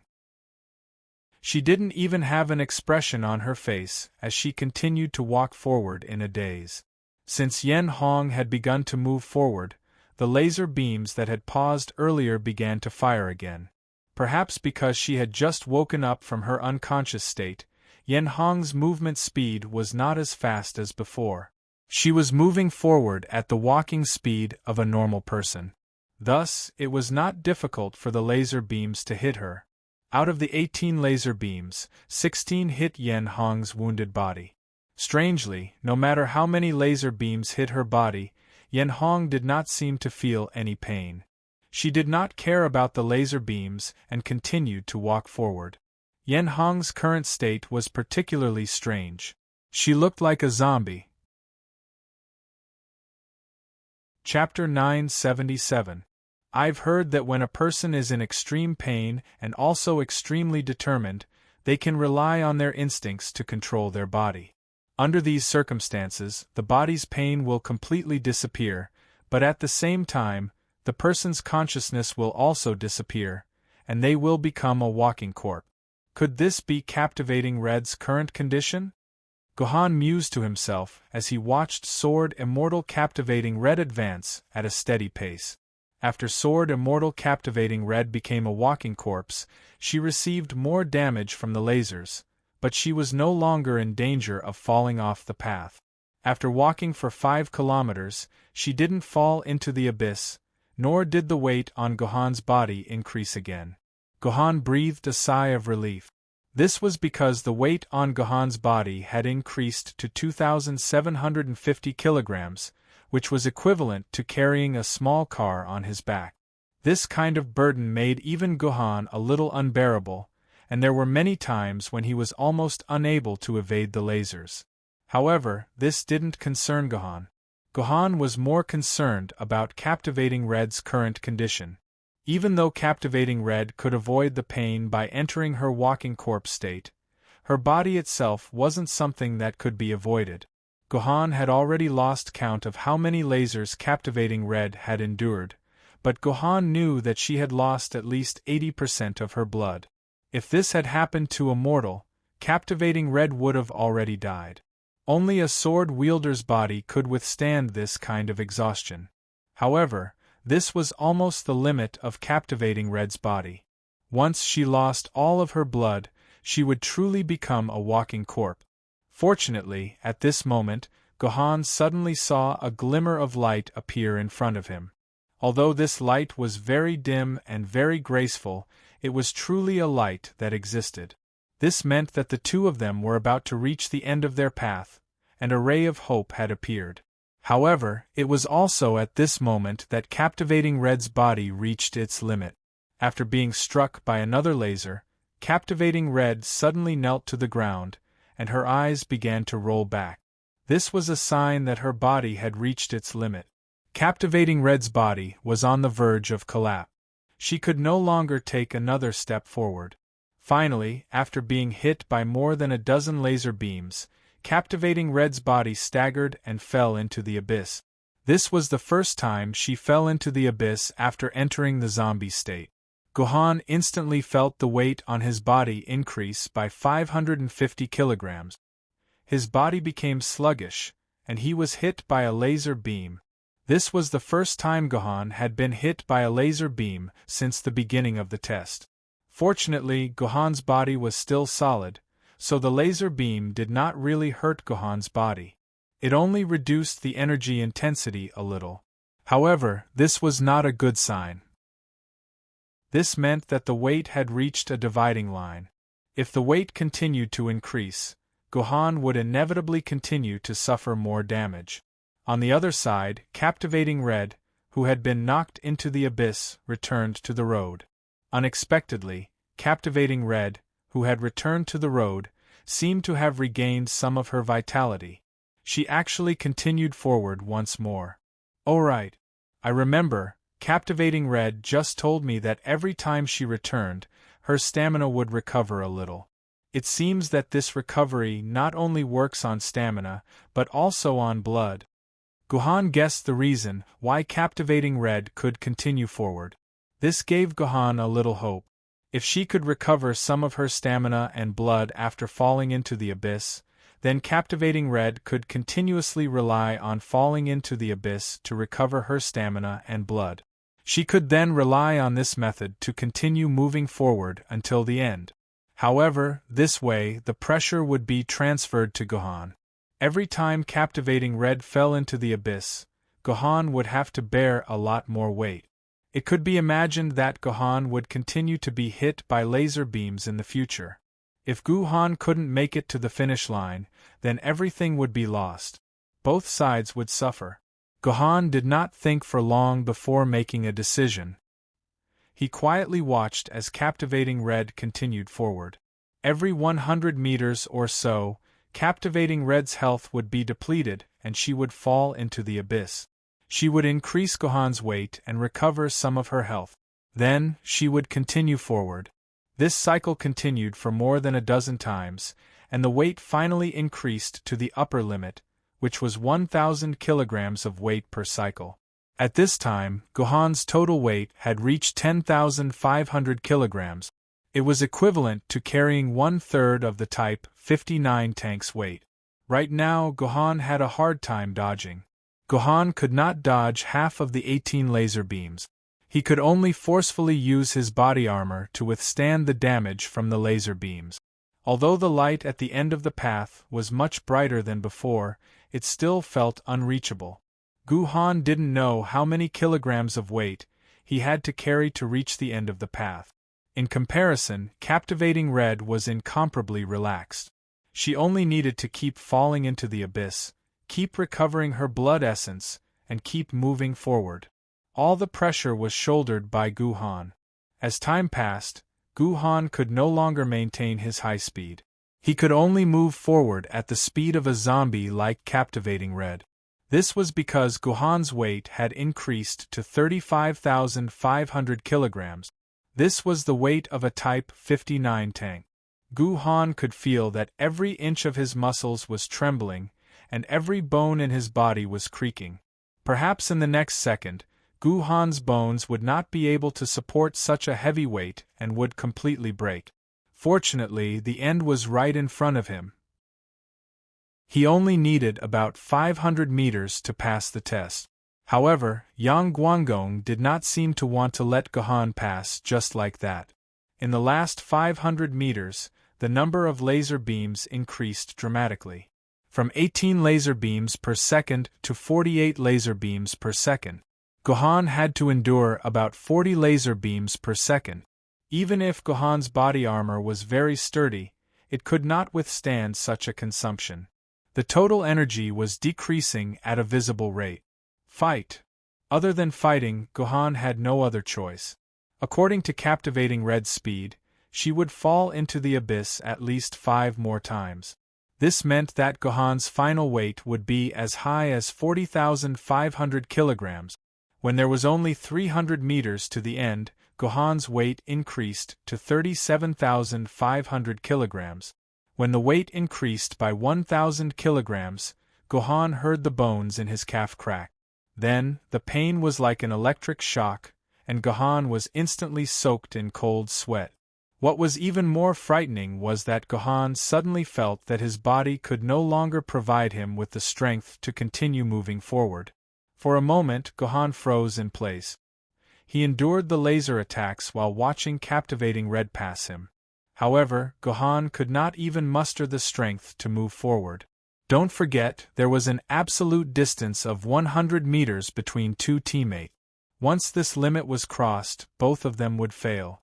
Gohan could decisively stay at the red line and wait for captivating Red. However, captivating Red, who had entered the zombie state, could not care less about the red line. She would definitely cross it without hesitation. If that happened, all his efforts would be wasted. Therefore, at this moment, Gohan knew that he had to regain the strength to move forward. Only by moving forward could he save this dangerous situation. However, Gohan really could not draw any strength from his body, unless Gohan could enter the zombie state like captivating Red. Looks like I can only use that move now. That move that Gohan used was naturally the Green Lotus White Root Body. Only the Green Lotus White Root Body could allow Gohan to mobilize the strength of every cell in his body and continue moving forward. However, there was a huge problem with the Green Lotus White Root Body, and that was that the activation of the Green Lotus White Root Body could only be activated by the lustful desire of the solid cold itself. It didn't need a very strong lustful desire, just a little bit of desire was enough. However, the problem now was that Gohan, who was carrying the 47,500 kilogram weight, did not have the slightest bit of lust. It was like an extremely tired man. Even if he saw a naked woman in front of him, he would still be in a state of powerlessness. Starting point. Please. Helplessly, Gohan could only use his final killer move. He released Starting Point and whispered to it. Starting Point instantly blushed, but at this time, captivating Red was less than 20 meters away from that red line, and there was no time for it to be shy. Therefore, Starting Point could only nod and agree to Gohan's absurd request, then kneel in front of Gohan and do some indescribable things.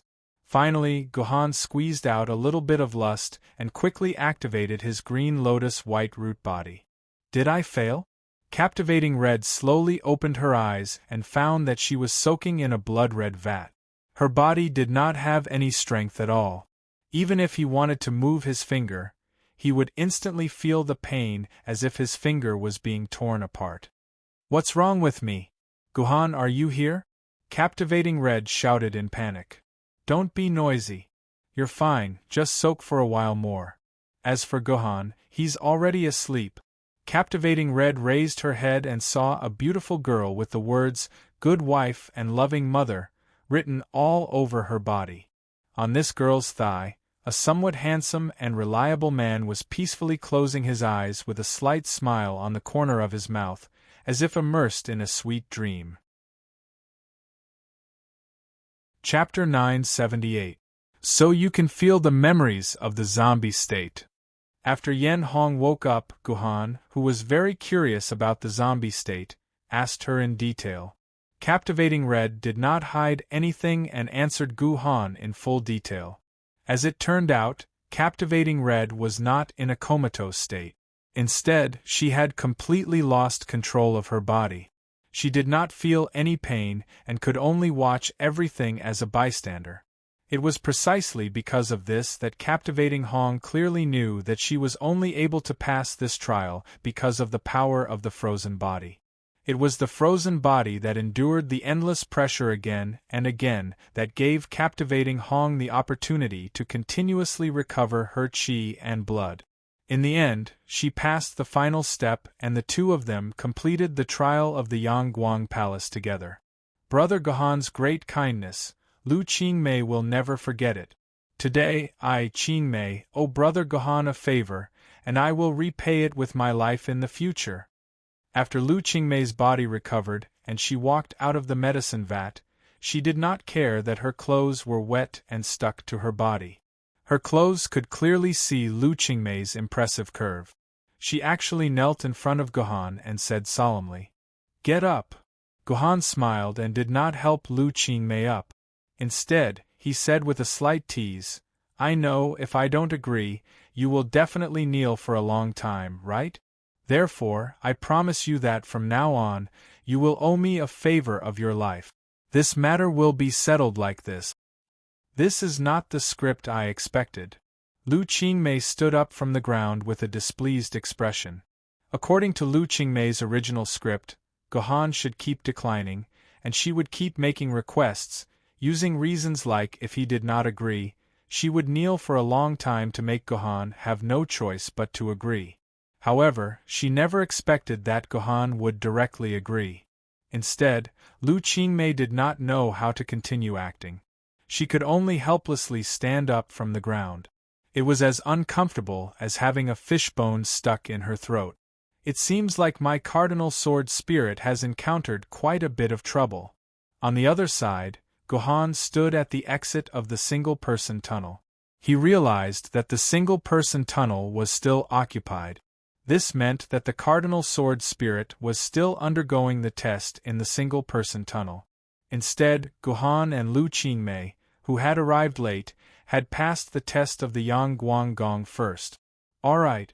We don't need to care about other people's business. Lu Qingmei tidied up her new clothes and stepped out of the Yangguang Palace. Outside the exit of the Yangguang Palace, the mountain peak that was originally covered by thick fog suddenly distorted. The fog that filled the sky gradually dissipated, and finally, a majestic palace appeared in front of Gohan and Lu Qingmei. On the signboard of this palace, the words Stone Monkey Palace were written in large letters. This was the 9th palace of the skyscraping 12 palaces, the Stone Monkey Palace. Stone Monkey Palace? What's so special about this name? Gohan asked in confusion when he saw the name of this palace. In Gohan's knowledge, stone monkey was a somewhat inexplicable word. In the modern Chinese dictionary, stone monkey did not exist as a unique noun. Could it be that according to its literal meaning, the stone monkey referred to a monkey that was carved from stone? Of course the stone monkey refers to Sun Wukong. What's there to think about? Lu Qingmei stared at Gohan in confusion, as if it was very strange that Gohan did not even know such basic common sense. Sun Wukong? This is another unfamiliar name. Gohan muttered in his heart, but this time, he did not say it out loud.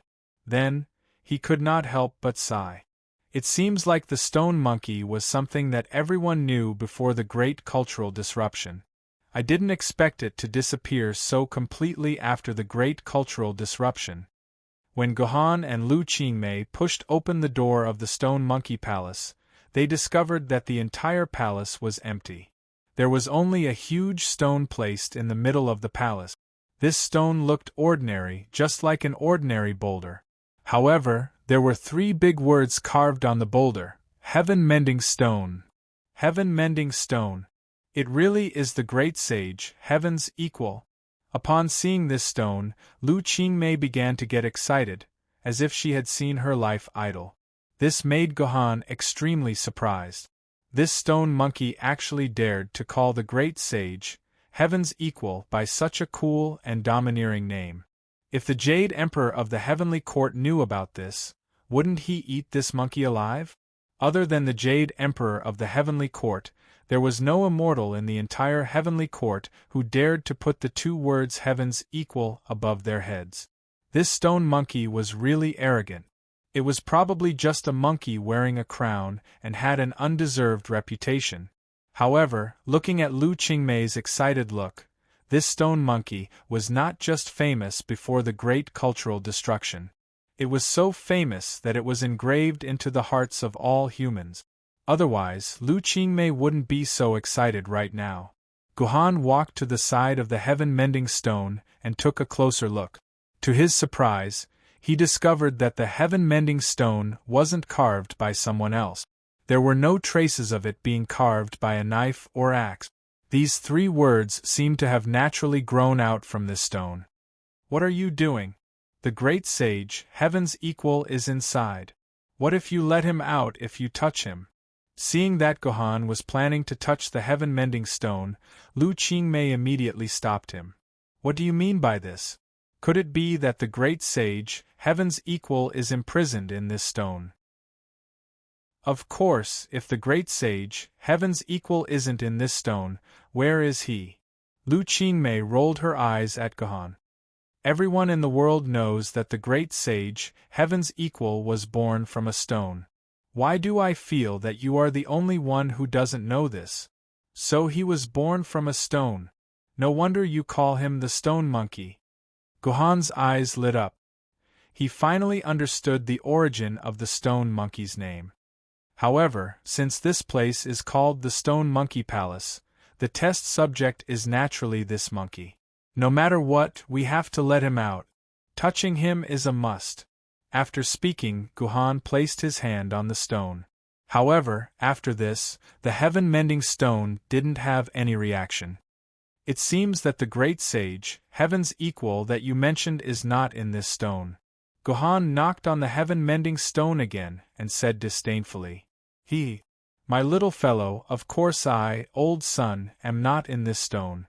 It's very stuffy inside this stone. Ever since old son jumped out of this stone, he never planned to go back." Suddenly, a sharp voice came from the palace. The voice made Guhan's ears uncomfortable. However, it wasn't the same for Lu Qingmei's ears. Her expression was one of joy and excitement. It was as if she had heard a familiar voice. This voice was indeed familiar because 3 or 4 generations of people had grown up in this voice. It was such a familiar voice of the Monkey King. Great Sage, where are you?" Lu Qingmei said excitedly to the empty stone monkey palace. She wanted to find traces of this monkey. Unfortunately, whether it was Lu Qingmei or Guhan, who had already used his eyesight to the extreme, they couldn't find any traces in this space. It was as if this voice came out of nowhere.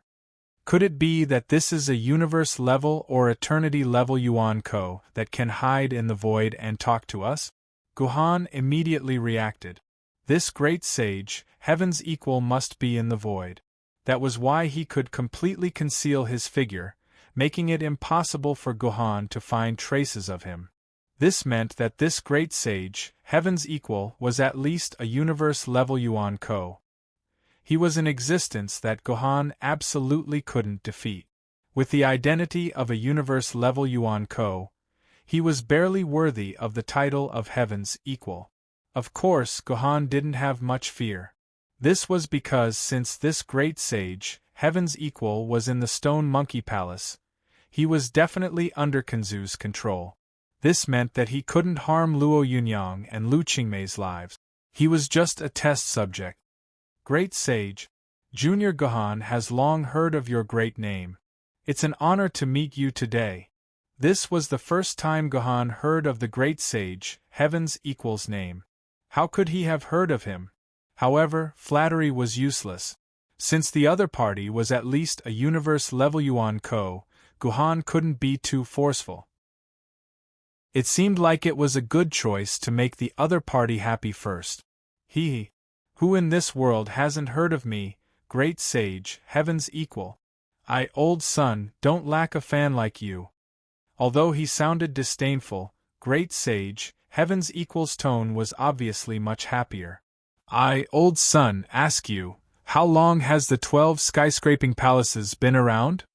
In reply to the great sage, today is the 9th year and 6th month since the appearance of the 12 skyscraping palaces. Lu Qingmei hurriedly replied. Her attitude was extremely respectful. It wasn't the attitude a sword-bearer should have towards Yuan Ko. In that case, I, old son, have been asleep for 9 years. However, you little kids aren't very capable. You spent 9 years before coming here. It seems like fleeting calendar, that kid hasn't found a satisfactory disciple? Great sage, heaven's equal chuckled. We're useless. We've made a fool of ourselves in front of you. Gohan continued, however, we still made it here. Great sage, you must be the test subject of this stone monkey palace. I hope Great Sage can tell us how we can pass the test of this stone monkey palace. Of course, of course. Simple, simple. Great Sage, heaven's equal laughed even louder. You two little kids just need to defeat me, old son, and I, old son, will let you pass. How is it? Isn't it very simple? Great Sage. You're not joking, right? When Lu Qingmei heard this, her whole body went limp and she couldn't use any strength. Great Sage, your power is boundless. Back then, you even smashed the soaring Heaven King Palace as you wished. The entire heavenly court was intimidated by your Rui Jingu Bang. How could we be a match for you, Great Sage? If that's the case, the two of us would rather turn around and leave than fight with you. Hee hee. You two kids should have some self-awareness. I, old son, naturally won't fight seriously with you kids. I, old son, have 10 strands of hair here. Each of you can choose 1 strand of hair.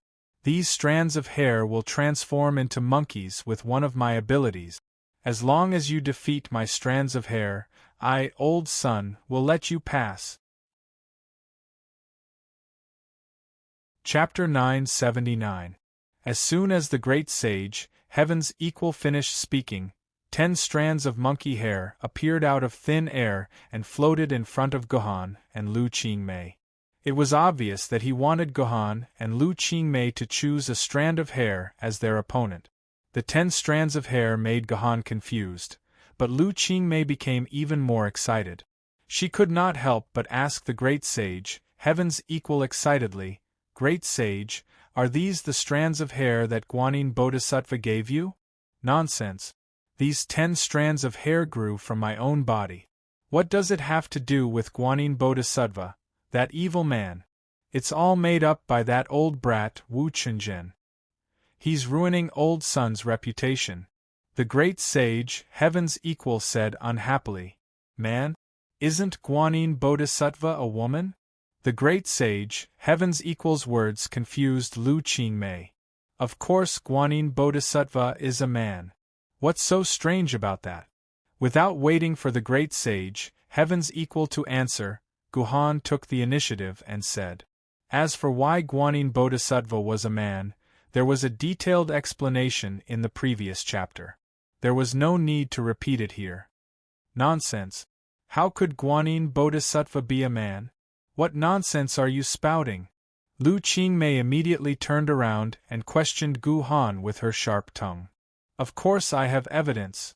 Back then, Guanyin Bodhisattva died in the hands of the Longevity Jiandi, revealing his true form.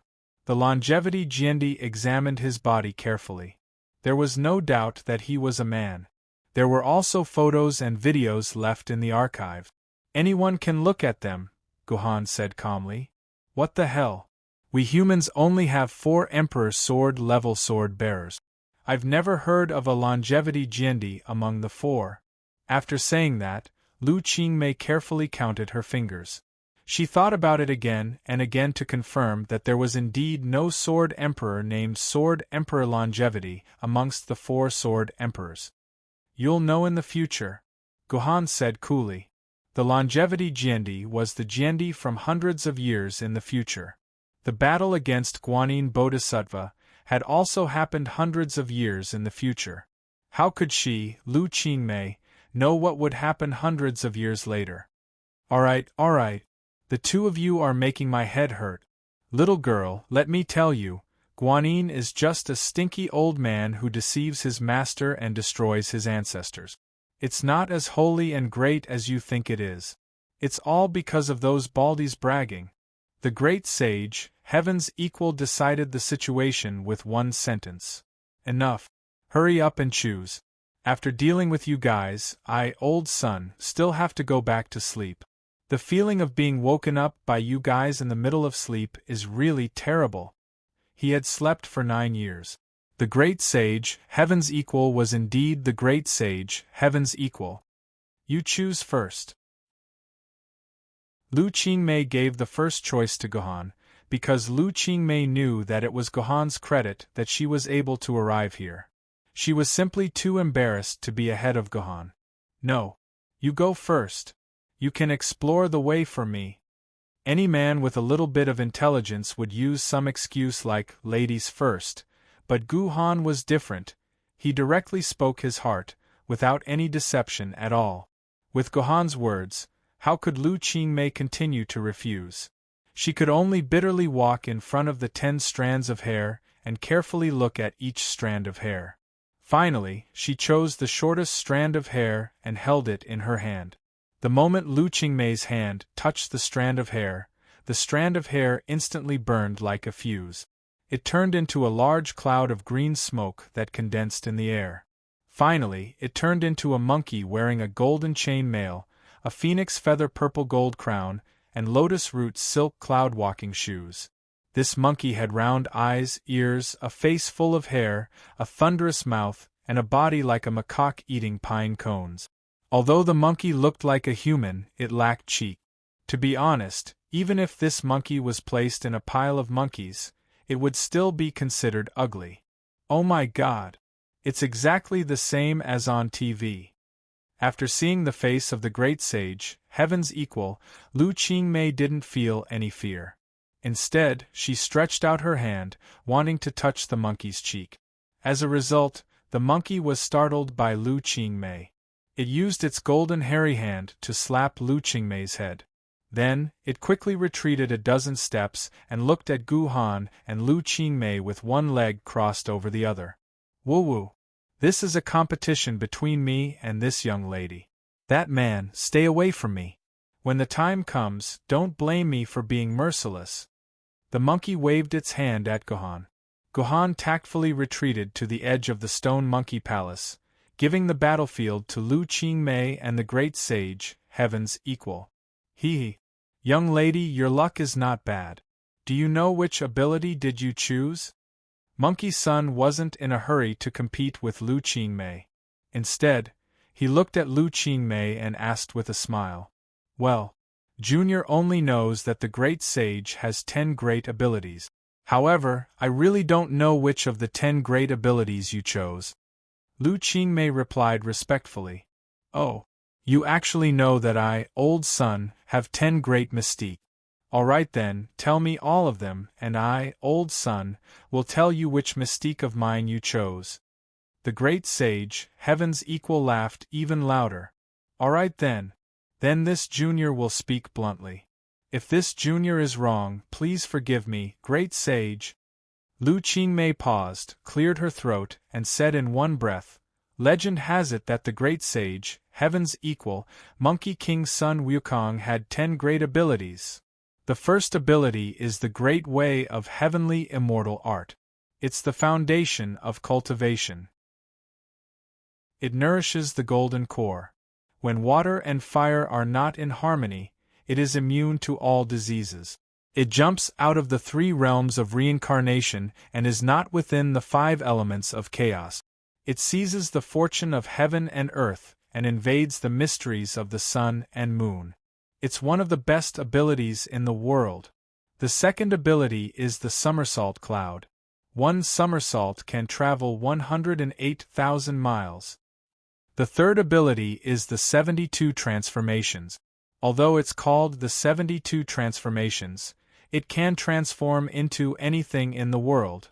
The fourth ability is the outer body incarnation. The 84,000 feathers on your body can transform into doppelgangers. The fifth ability is the primordial spirit projection. The primordial spirit can fight in all directions. The sixth ability is the golden eyes, fiery eyes. The primordial spirit can identify all the demons in the world. The seventh ability is the diamond indestructible body. The primordial spirit is invulnerable to knives and axes, lightning and poison. The eighth ability is the triple 9 arcane art. The primordial spirit can fight anywhere in the world. The ninth ability is the star shifting technique. The primordial spirit can turn the sun and moon upside down. The 10th ability is the Tao formula of the 10,000 arts. The primordial spirit can control all the arts in the world. The primordial spirit can turn stone into gold. These are the 10 great abilities of the great sage. I wonder if I'm correct? Lu Qingmei didn't pause at all. She listed the 10 great abilities in one breath. It was obvious that she had a deep understanding of the great sage. Thanks to Lu Qingmei, Gu Han, who was listening at the side, finally understood the abilities of the great sage, heaven's equal. Not to mention other things, this great sage, heaven's equal, was indeed very powerful, especially his great-grade heavenly immortal technique. According to Gu Han, this was an ability that only the great overarching golden immortals of the heavenly court could have, and the great overarching golden immortals of the heavenly court were all above the universe-grade Yuanko. Not bad. Little girl, you know old Sun very well. You actually got all the 10 great divine abilities right. The great sage, heaven's equal, scratched his monkey face. Then, little girl, which of my 10 mystiques do you think is the strongest and the weakest? The great sage's 10 great mystical powers are naturally the strongest. How could there be weak ones? Lu Qingmei's flattery was free of charge, and the great sage equaling heaven beamed with joy. However, Gu Han had his own judgment. If what Lu Qingmei said was true, then the great sage, heaven's equal's strongest mystic art was his #1 sacred art, the great way of heavenly immortal art. This was the monkey's foundation. It was equivalent to the sword essence of a sword wielder. It was the foundation of all abilities. Without the first ability, the other 10 great abilities were simply **t. Therefore, the strongest ability was undoubtedly the first ability. As for the weakest, Gohan guessed that it would be the revolving star passage technique or the fiery golden eyes technique, since he didn't know much about the great sage. Good. Then I, old Sun, shall tell you, little girl, that you have chosen my 72 transformations. As the great sage, heaven's equal's voice fell, Lu Qingmei couldn't help but smile bitterly. The 72 transformations technique could be said to be the strongest ability apart from the great way of the heavenly immortal art. The 72 transformations technique might sound like there were only 72 transformations, but in reality, it referred to the 72 earthly fiends. The 72 earthly fiends corresponded to all the objects in the world that had fiendish qi.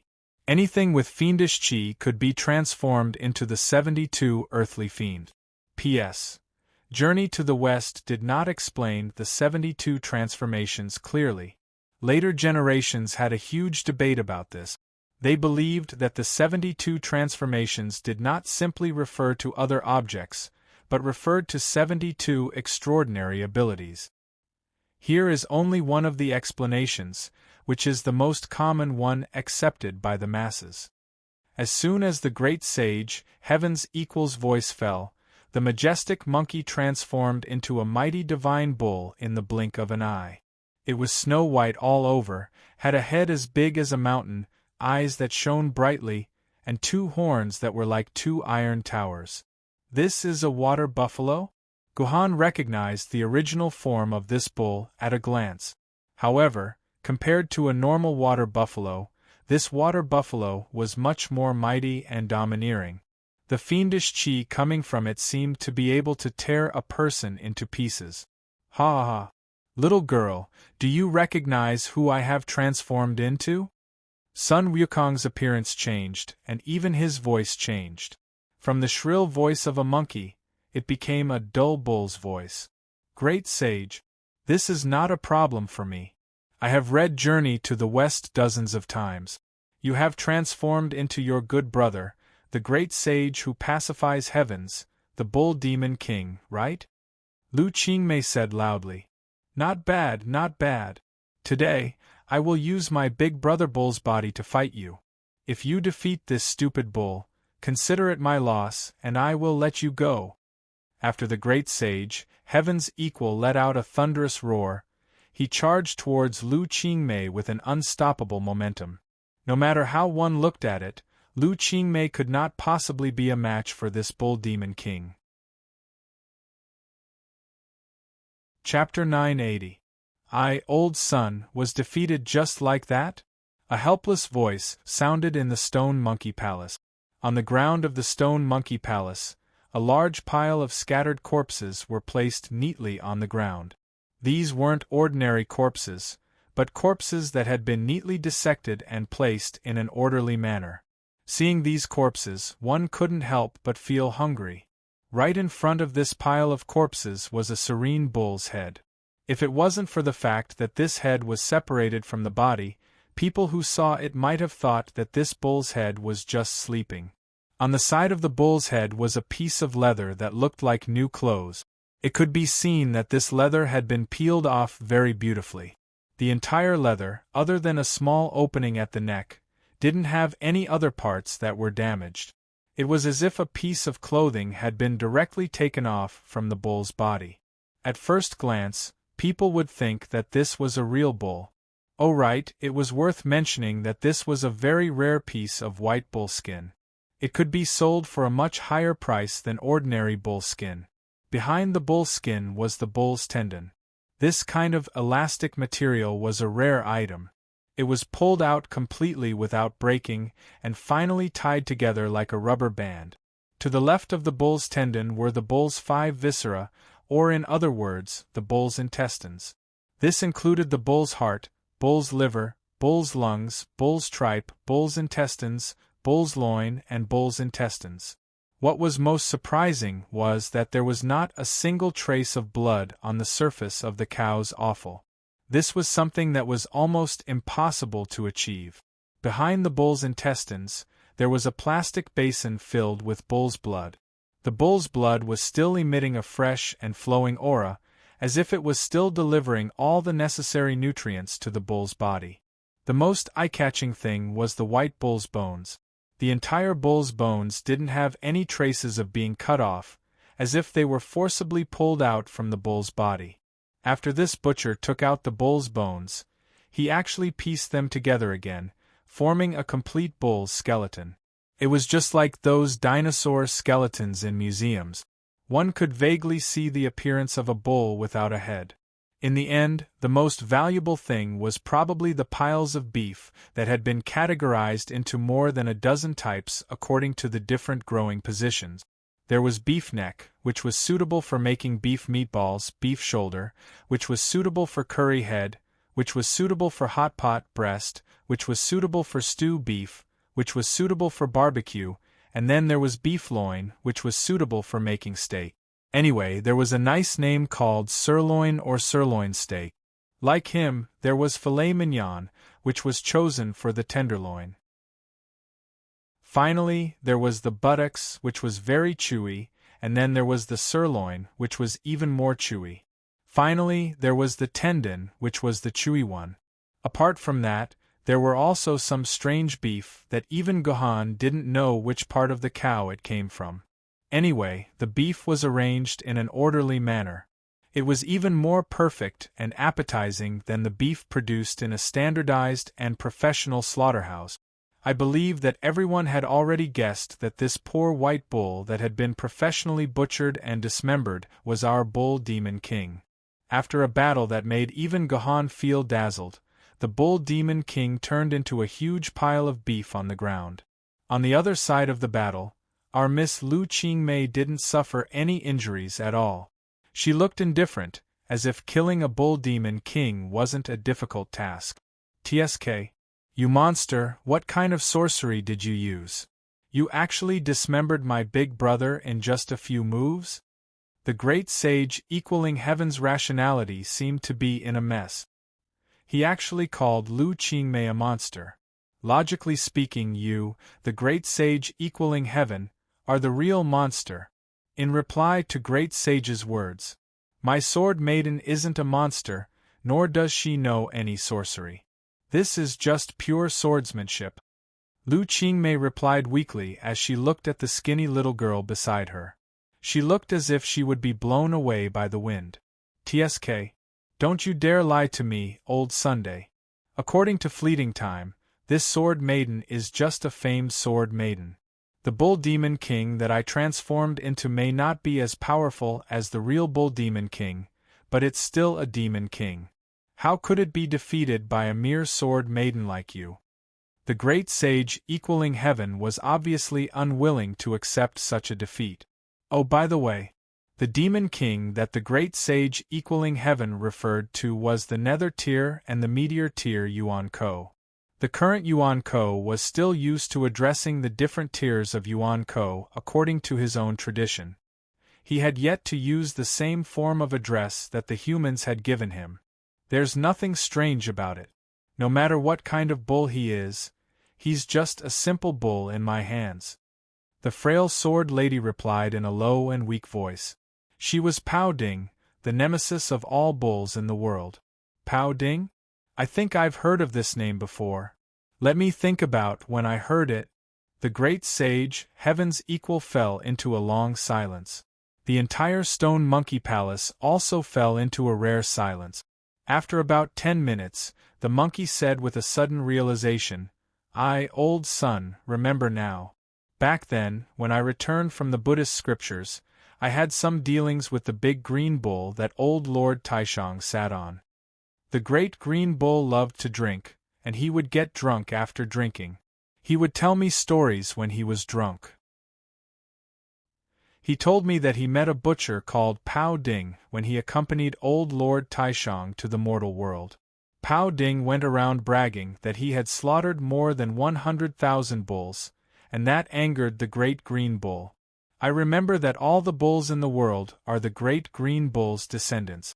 Even the bull demon king would greet the great green bull as his great-grandfather. Pao Ding killed 100,000 of the great green bull's sons and grandsons. Then, the big green ox transformed into its true form, intending to trample Pao Ding to death. Unexpectedly, Pao Ding casually raised his ox-slaughtering sword and easily subdued the big green ox. He even cut off the ox's tail at the same time. If old Lord Taishang hadn't returned quickly and redeemed the great green bull with 10 tails of gold, I wouldn't have had to suffer 81 tribulations on my journey to the west. I'd only what's 81 minus 1? The great sage, heaven's equal, muttered to himself in distress. How much did 9 times 9 minus 1 mean? Is there such a thing? Lu Qingmei turned to look at Pao Ding and the sword lady beside her. Pao Ding nodded and replied, That day, I saw a bull as tall as a mountain charging towards me. I was overjoyed and thought that this bull might be enough for me to use for 10 years. Unfortunately, the moment I chopped off the bull's tail, the Zhou royal family's librarian bought it back. Now that I think about it, I feel a little regretful. Later on, the bull's price increased by quite a bit. That bull could be sold for at least 12 taels of gold, but I only sold it for 10 taels of gold. It was a huge loss. That's indeed quite a loss. Lu Qingmei nodded repeatedly when she heard Pao Ding's words.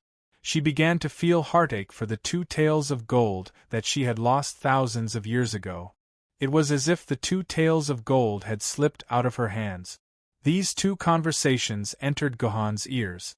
Gohan's expression immediately changed. Although old Lord Taishang, the Yuan Ko, only existed in legends, based on how the Heavenly Court and the Jade Emperor himself treated old Lord Taishang with extreme respect, old Lord Taishang was definitely the most powerful desolate rank Yuan Ko. Gohan even suspected that old Lord Taishang might have surpassed the desolate rank and reached the level of a creation godhead. Otherwise, the Jade Emperor wouldn't have organized sacrifices to old Lord Taishang and the other 6 saints every year. As for old Lord Taishang's great green bull, it would be much more realistic than the ethereal old Lord Taishang. This was because the great green bull had been staying in the heavenly court's Tushita Palace until now. According to Zetianjiandi's memories, she had hidden in the Tushita Palace for a while when she was wreaking havoc in the heavenly court. Zetian had originally planned to kill the great green bull to avoid exposing his hiding place. However, after exchanging a dozen blows with the great green bull, he was shocked to find that the great green bull was actually a flood rank Yuan Ko. It was impossible for him to kill the great green bull in a short period of time. Thus, Zetian and the great green bull reached a compromise. The great green bull wouldn't expose Zetian location, and Zetian wouldn't hurt the great green bull. Zetian hid in the Tushita Palace for a full 3 days. After recovering from his injuries, he left the Tushita Palace. With Zetian own words as proof, this great green bull was undoubtedly a flood rank Yuan Ko. Thus, it was only natural for him to call himself the ancestor of all bulls in the world. Such a terrifying old bull was almost slaughtered by the great green bull. From this, it could be seen that the great green bull was indeed the nemesis of all bulls in the world. To some extent, Lu Qingmei, a famed sword-rank sword wielder, already had the ability to kill an emperor. However, this ability was limited to the bull-type Yuan Ko. Unfortunately, in reality, after Lu Qingmei died, the Great Green Bull and the Great Green Bull were broken on the battlefield. Since then, there was no news of them. Even the Great Green Bull, a flood-rank Yuan Ko, could be killed by the Great Sage, Heaven's equals incarnation of the Bull Demon King. Great Sage, did I pass the test? Lu Qingmei asked the Great Sage, Heaven's equal respectfully. She was a little nervous as she waited for the Great Sage's judgment. Although Lu Qingmei had indeed killed the Bull Demon King, there was still some suspicion that she had resorted to trickery. If the Great Sage, Heaven's equal, had not chosen to transform into the Bull Demon King, but into the Rock Demon King, Dragon Demon King, or any of the other brothers of the 7 Great Sages, then the Great Green Bull Demon King would not have been suppressed by the Great Sage, and Lu Qingmei would have lost without a doubt. Therefore, if the Great Sage, Heaven's equal, used this as a reason to compete again, then Lu Qingmei would have nothing to say. She could only accept her fate. TSK, do you think that I, old son, am as untrustworthy as that fat pig? The Great Sage, Heaven's equal, spat. I, old son, am a man of my word. Little girl, you have passed my stone monkey palace. Hurry up, there are more tests waiting for you. Chapter 981. The Great Sage, Heaven's equal, was a man of his word. He let Lu Qingmei go. Now, only Gohan was left with no choice. Another strand of hair flew out from the void, replenishing the strand of hair that Lu Qingmei had consumed. Once again, there were 10 strands of hair flying in front of Gohan. Gohan did not hesitate at all, and was too lazy to make a choice. He picked one of the 10 hairs and held it in his hand. The Great Sage, Heaven's equal, repeated Lu Qingmei's trick and asked Gohan curiously, Little fella, guess what kind of mystique you chose? I guess it's the 72 transformations. Gohan answered without hesitation. Why did you guess that? Didn't your friend choose that kind of mystique just now? Will there be a second 72 transformations? The Great Sage, Heaven's equal, asked curiously. Who knows what will happen in this world? Just like how no one in this world can guess you, I don't think anyone can guess what kind of mystique the hair in my hand is. Gohan's soft bootlicking made the Great Sage, Heaven's equal, feel much more refreshed. Actually, Gohan was very clear in his heart that choosing the hair, guessing the hair, was all bullshit. Since these hairs were created by the Great Sage, Heaven's equal, what kind of mystique the hair represented was naturally decided by the Great Sage, Heaven's equal. As long as the Great Sage, Heaven's equal, was happy, he would lower the difficulty and let him go. This would save him a lot of time. Cunning. You are such a dishonest child. Do you think that this bit of flattery can make me happy? Unexpectedly, the Great Sage, Heaven's equal, seemed to have seen through Gohan's flattery and reprimanded him harshly. Gohan couldn't help but blame himself. Indeed, he had looked down on this monkey too much. He had to be more serious when sucking up to someone. Look at how awkward it was now that he had been seen through. Great Sage, please see that I'm not flattering you at all. I'm speaking from the bottom of my heart. Since he didn't know how to flatter, Gohan might as well flatter him to the end. I, old son, will tell you the truth. You're unlucky to have drawn my 39 arcane art. From old son's point of view, you might as well just turn around and leave. I'm afraid your body won't be able to take a beating from me, old Sunday, said the great sage, heaven's equal. Clearly, in the eyes of the great sage, heaven's equal, the moment he used the 999 mysteries, he had already won. What the hell is this 39 mysteries? Although Gohan had just listened to Lu Qingmei's brief introduction of the great sage, heaven's equal's 10 great magical powers, which included an introduction of the 999 mysteries, Gohan still couldn't comprehend it. However, in Lu Qingmei's introduction, the 39 mysteries could only be used to fight in the heavens and on the earth. As for the specifics, Gohan wasn't clear. Not being ashamed to ask for help was a traditional virtue of the Chinese people. Therefore, Gohan immediately looked at Lu Qingmei inquiringly. Lu Qingmei wasn't stupid and immediately explained, according to the legend, the 39 mysteries was created by the Taoist ancestor, Hong Jun ancestor, to turn one's body into a sage. There are a total of 9 transformations. At the 3rd transformation, one can fight in the heavens and on the earth. At the 6th transformation, one will be invincible. At the 9th transformation, one can turn one's body into a sage. Even if the world is destroyed, one can live forever.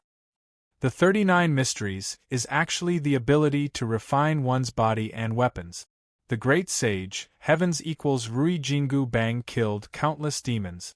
In fact, he relied on this 39 mysteries. Lu Qingmei's explanation allowed Gohan to understand the mystery of the 39 mysteries. It turned out that the 39 mysteries was similar to his 9 swords of mysterious heaven. They both taught people how to use weapons to refine their bodies. The great sage, heaven's equals myriad of spells all had their origins. They came from different supernatural powers. However, his life's martial arts in hand-to-hand combat probably came from the 39 mysteries.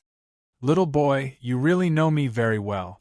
You even know the 39 mysteries, a supernatural power that old man Wu Qingzhen doesn't know about. I am a little curious about you. Lu Qingmei only felt a pair of fiery golden eyes staring fiercely at her from the void, immediately causing her to shiver. This shiver went from the top of her head to the soles of her feet. Just because of this gaze, Lu Qingmei felt exhausted. Lu Qingmei knew that she had made the great sage, heaven's equal, angry with her. Therefore, she could only shut her mouth and look at Gohan helplessly, indicating that she couldn't say anything more. But there's no harm in telling you. I, old son, am not afraid of anything. Do you think I'm afraid that you know some tricks? The great sage, heaven's equal, chuckled. To tell you the truth, little boy, although you are going to face a great sage, heaven's equal, who can't use spells, he is also a great sage, heaven's equal, who can use this staff with all his strength. After saying this, the strand of hair in Gohan's hand transformed into the valiant and invincible monkey that had appeared before. The monkey gently dug his ear, and took out something that looked like an embroidery needle from his ear. This embroidery needle grew with the wind and finally grew into a staff as tall as a person. On it there were mountains and rivers, as well as the words Rui Jingu Bang, 13,500 Jin. Good boy. Have a taste of my staff. The great sage, heaven's equal, was also an unreasonable person.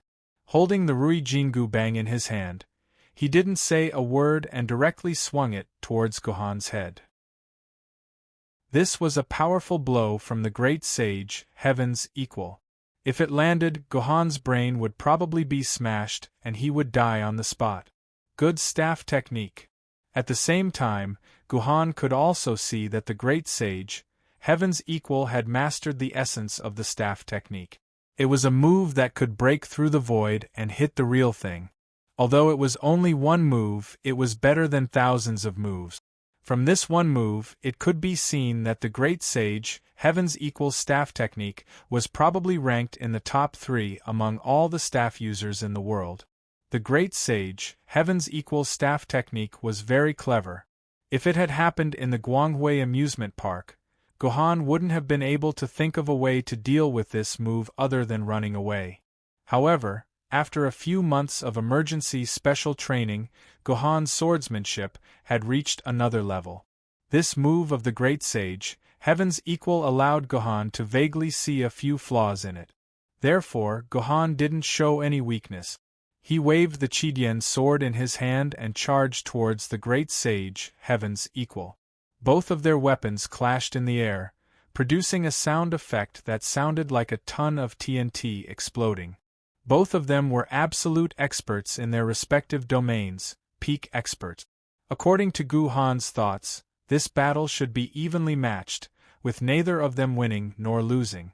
However, what Gohan didn't expect was that when Gohan's Qidian sword clashed with the Great Sage, Heaven's Equal's Rui Jingu Bang, the huge force from the Great Sage, Heaven's Equal's Rui Jingu Bang, wasn't something that Gohan could withstand. The Rui Jingu Bang weighed 13,500 kilograms, which was 6,750 kilograms. With a weight of 61.75 tons, it was equivalent to the weight of one 5 Type 59 tank. With the support of the Great Sage, Heaven's Equal's huge body, the impact on Gohan's Qidian sword was equivalent to the impact of 5 Type 59 tanks. This wasn't a force that Gohan's arms could withstand. Therefore, although Gohan wasn't at a disadvantage in terms of his moves, he was caught off guard by the huge force of the Rui Jingu Bang. The Qidian sword in his hand flew out and landed on the ground. Swoosh! A gust of wind sounded. Gohan saw the Rui Jingu Bang at the tip of his nose. If the Great Sage, Heaven's Equal, had moved a little further, Gohan's head would have been smashed into pieces. "Thank you, Great Sage, for sparing my life." Gohan quickly cupped his fist. "You're a good opponent to be able to withstand my strike. It's rare for me to exercise my muscles. I don't want to kill you so easily." The Great Sage, Heaven's Equal, spun the Rui Jingu Bang in his hand. "However, you seem to be looking down on me. That strike just now wasn't your strongest state. Do you think that I'm not worthy of your full strength? I wouldn't dare. I know my mistake." Gohan's words were actually quite interesting. Although he said that he knew his mistake, he also admitted that he hadn't used his full strength just now. "Go and pick up your sword, then come and fight me, old son." As the Great Sage, Heaven's Equal's voice fell, he suddenly extended the Rui Jingu Bang in his hand and sent Gohan's head flying like a billiard ball. Gohan's head landed beside the Qidian sword. "Great Sage, I'm sorry." Gohan grabbed the Qidian sword beside him. He didn't use the 9 swords of mysterious heaven to deal with it. Instead, he used the chaos-splitting heaven from the chaos sword technique. At the same time, Gohan tried his best to avoid a head-on clash with the Great Sage, Heaven's Equal. He displayed the softness of the sword to the extreme and never fought the Great Sage, Heaven's Equal, directly. Instead, he only tangled with him from the side. For a moment, the two of them fought at close quarters, causing the weather to change and the waves to surge. The entire Stone Monkey Palace was filled with rapid whistling sounds. These sounds were all caused by the speed at which the weapons were brandished, which surpassed the speed of sound. This was a sound that was sufficient to shatter one's eardrums. Oh my God! This Gohan is actually on par with the Great Sage, Heaven's Equal. Although Lu Qingmei had won, she didn't leave the Stone Monkey Palace. Her strong curiosity made her want to know the final result of the battle between Gohan and the Great Sage, Heaven's Equal.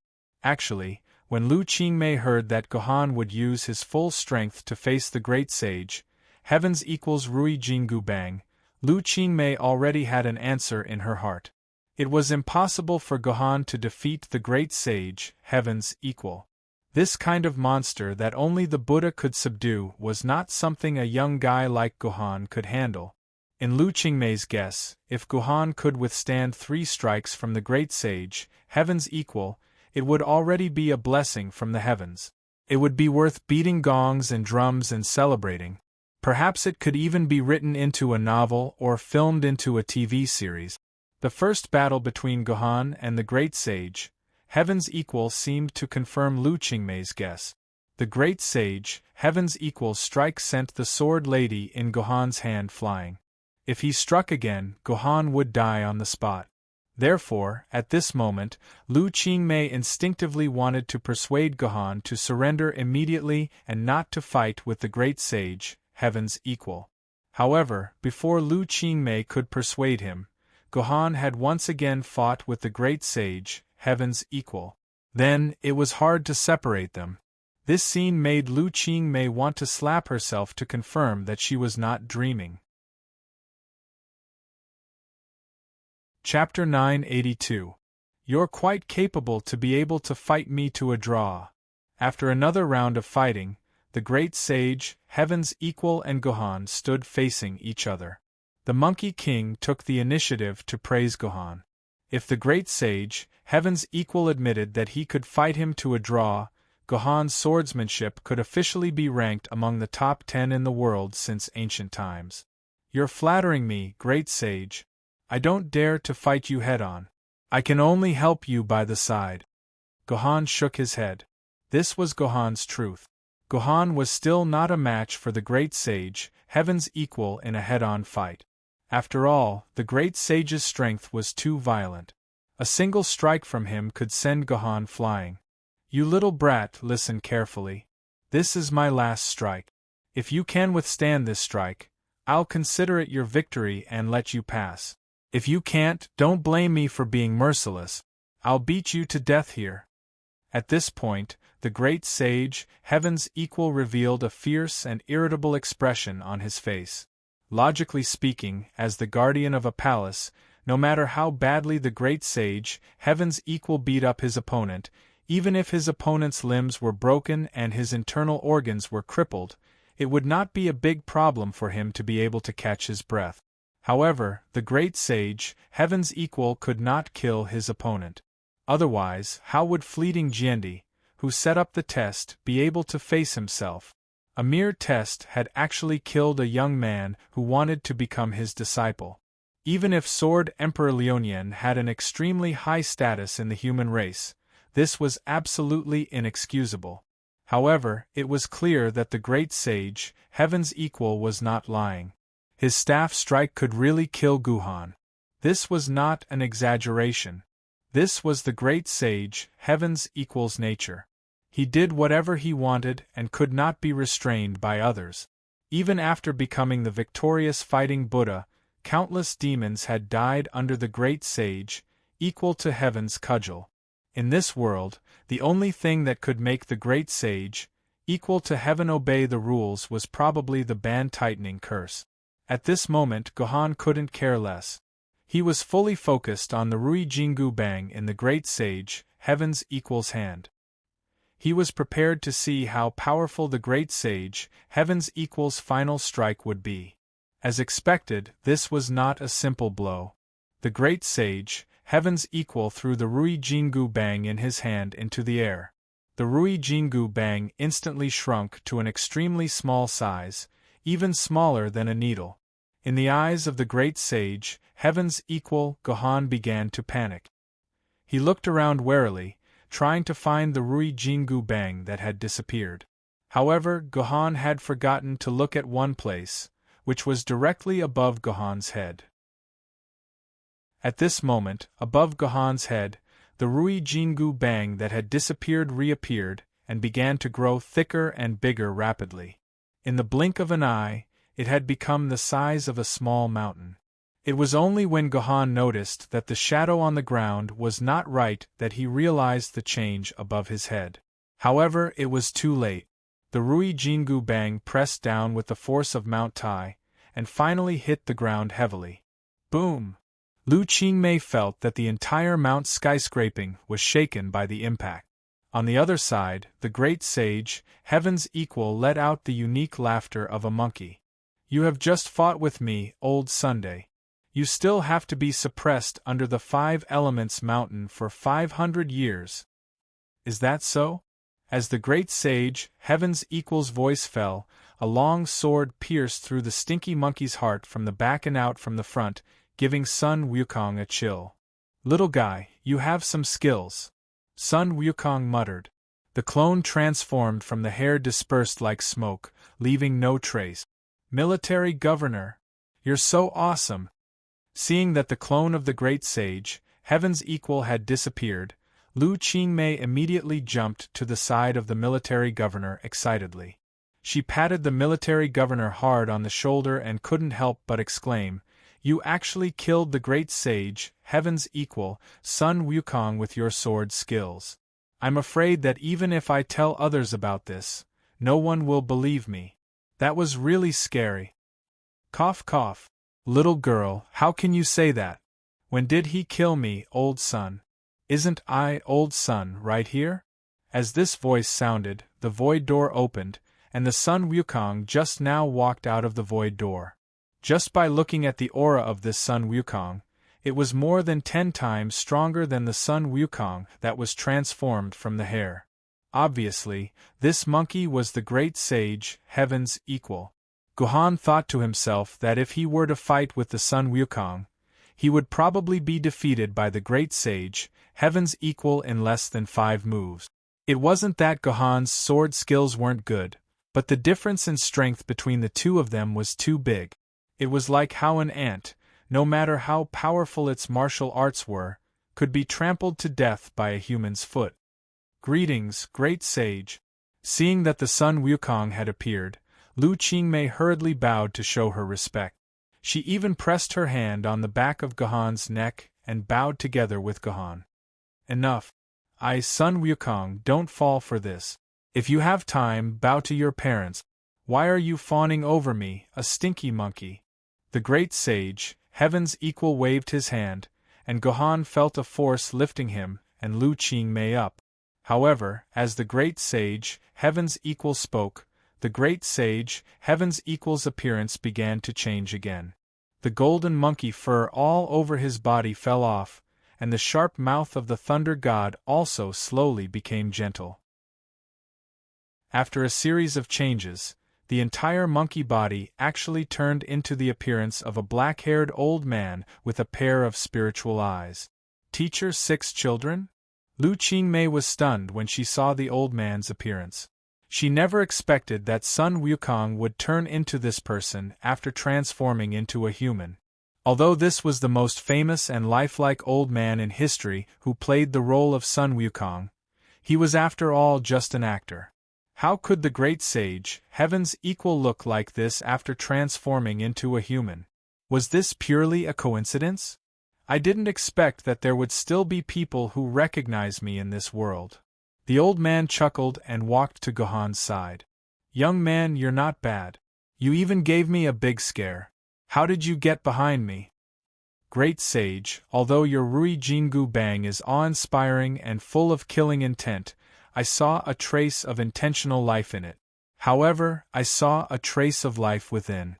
It was clear that the great sage was benevolent and wanted to let me go. I used this trace of life to escape, and then used the shaking of the mountains and earth to hide behind the great sage," Gohan answered honestly. You're wrong. It wasn't that the monkey was kind and wanted to let you go. It was me who stopped him at the crucial moment. Otherwise, you would have really been crushed into meat paste by the Rui Jingu Bang," the old man said with a gloomy expression. "What do you mean?" The words of the 6 children caused Gohan and Lu Qingmei's expressions to change. The amount of information contained in those words was too great. Sigh. I can't bear to look back on the past. I didn't think that such a change would happen when that day came. I actually became the thing that I played for my entire life. But then again, never mind, there's no need to tell you about these things. The 6 children didn't continue after saying that. They looked like they couldn't explain everything in a few words. However, from this sentence, Gohan vaguely analyzed the situation. The 6 children in front of him did not seem to be the great sage, heaven's equal. They were just demons with the appearance of a human. The 6 children seemed to have originally been a human, but had become the great sage, heaven's equal during the apocalypse. However, the 2 of them were not a unified whole. It was as if there were 2 consciousnesses sharing the same body. Of course, there were still many mysteries. What kind of state the 6 children and the great sage, heaven's equal, were in. Even Gohan could not figure it out. Little fellow, listen to me. I forced myself to come out today because I hope that you can bring a message to the fleeting year calendar. The 6 children suddenly said in a serious tone. Senior, you must be joking. There are still 3 more checkpoints. I don't know if I can pass them. I can't guarantee that I'll be able to meet Lord Kanzu. Gohan said seriously. However, I can guarantee that I'll do my best to move forward. Kanzu? What Kanzu? The 6 children frowned. Only then did Gohan realize that he had accidentally let the cat out of the bag. It was only 10 years after the disappearance of Kanzu that humans would give the fleeting year calendar the title of Kanzu. Before that, there was no Kanzu in the world. Junior's mouth slipped. I was talking about the fleeting year calendar patriarch Jiandi. In short, Kanzu. Gohan hurriedly added. That guy can be called an patriarch? The 6th child chuckled and said, You don't have to worry about the next checkpoint. This old man can guarantee that you'll be able to see the fleeting calendar's little guy. Remember, when you see the fleeting year calendar, you must help me tell him that all obsessions are inferior. Only sincerity can last forever. Everything in the world has its own rules. Everything has been written in the heavenly book. It's not him, not you, and not me. The more he does, the more mistakes he will make. It's better for him to dissipate. After saying this, the 6 children returned to the void. Gohan and Lu Qingmei looked at each other and memorized this sentence. They then walked towards the next palace. When Gohan and Lu Qingmei left the Stone Monkey Palace, a figure appeared at the entrance of the Stone Monkey Palace.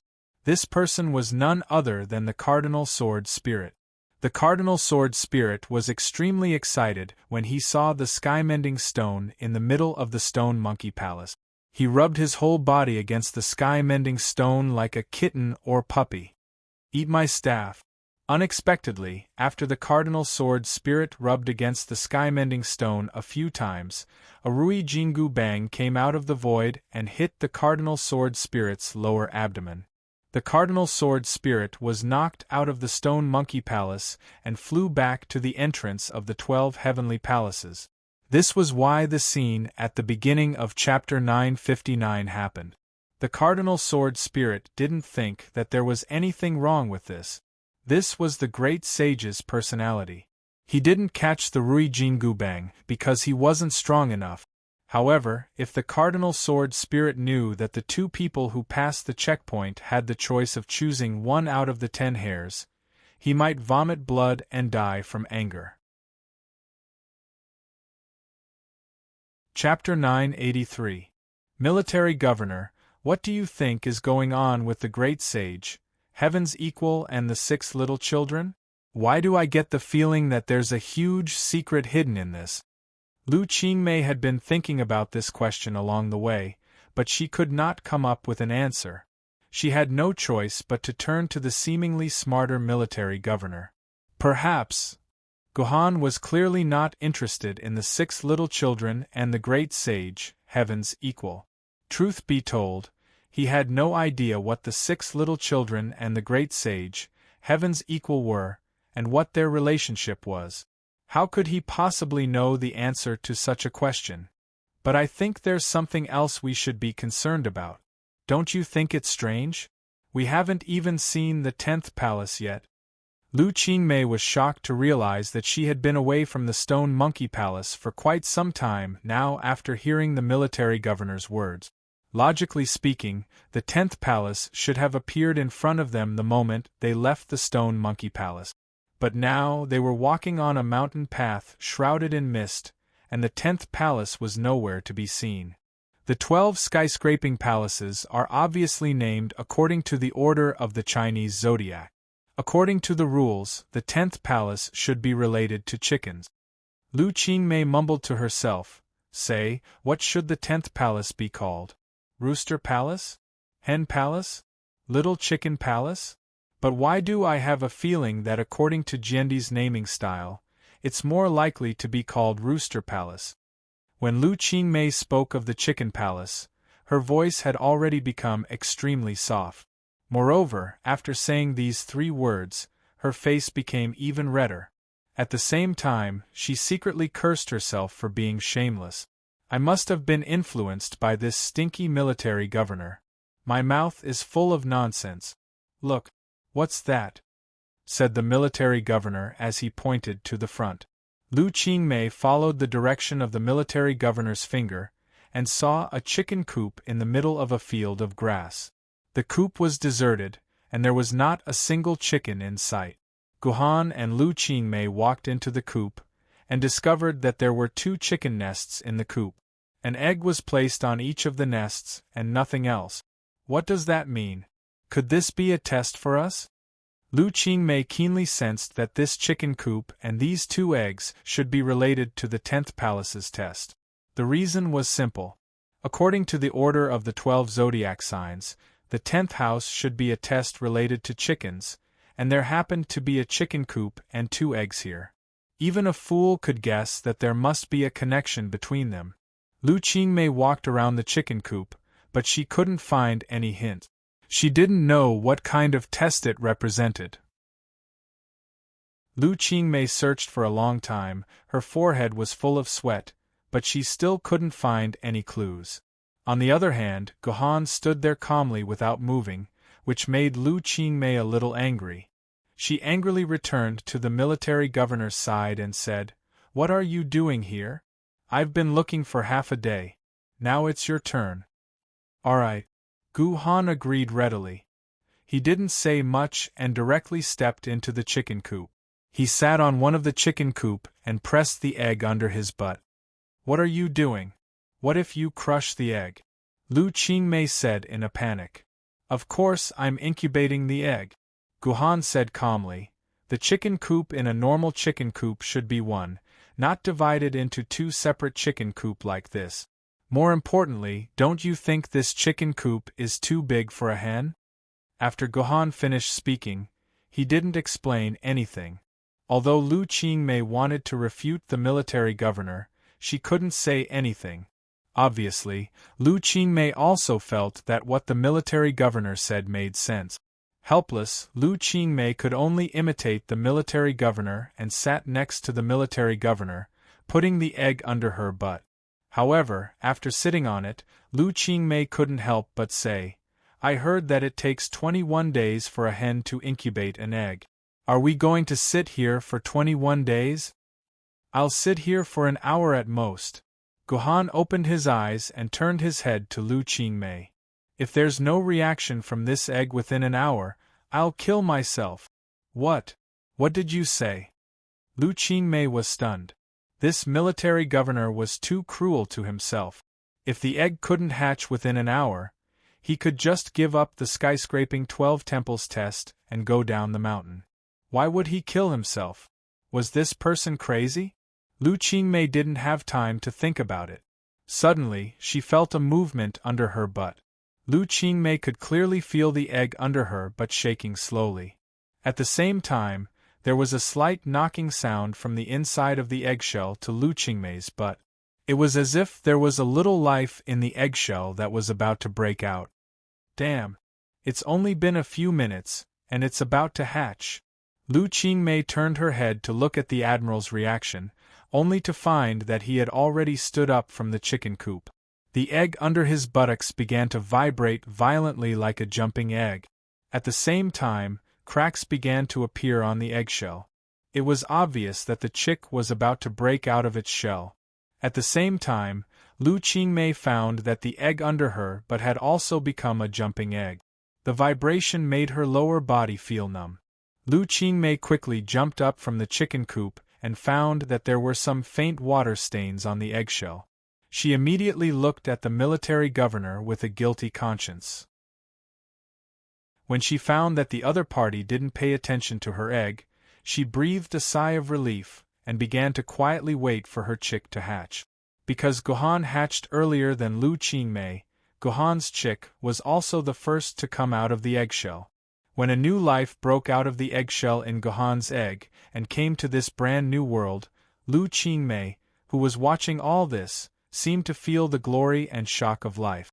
But what made Lu Qingmei feel a little strange was that when the military governor's chick was born, the military governor had been standing there motionlessly without any reaction, as if he had been completely shocked and could not speak. TSK. A country bumpkin who hasn't seen the world. Lu Qingmei said unceremoniously in her heart. At this time, her chick was about to break out. Lu Qingmei suddenly felt a sense of excitement as a mother. She immediately turned her attention back from the military governor and looked at the chick that floated out. When the chick tried its best to peck the eggshell, Lu Qingmei saw the chick's black and white eyes for the first time. Lu Qingmei suddenly felt dizzy. The whole world became a kaleidoscope in an instant, and her spirit completely fell into a state of confusion. When everything returned to calm, Lu Qingmei's consciousness also regained consciousness.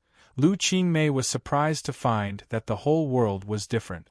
The original normal world became small in Lu Qingmei's eyes at this time, and Lu Qingmei felt that her body had become very strange, especially her feet seemed to have become extraordinarily slender, and even her body could not support it. What was more terrible was that Lu Qingmei suddenly found that there was a giant in front of her. The height was dozens of times higher than her, just like the legendary Ultraman.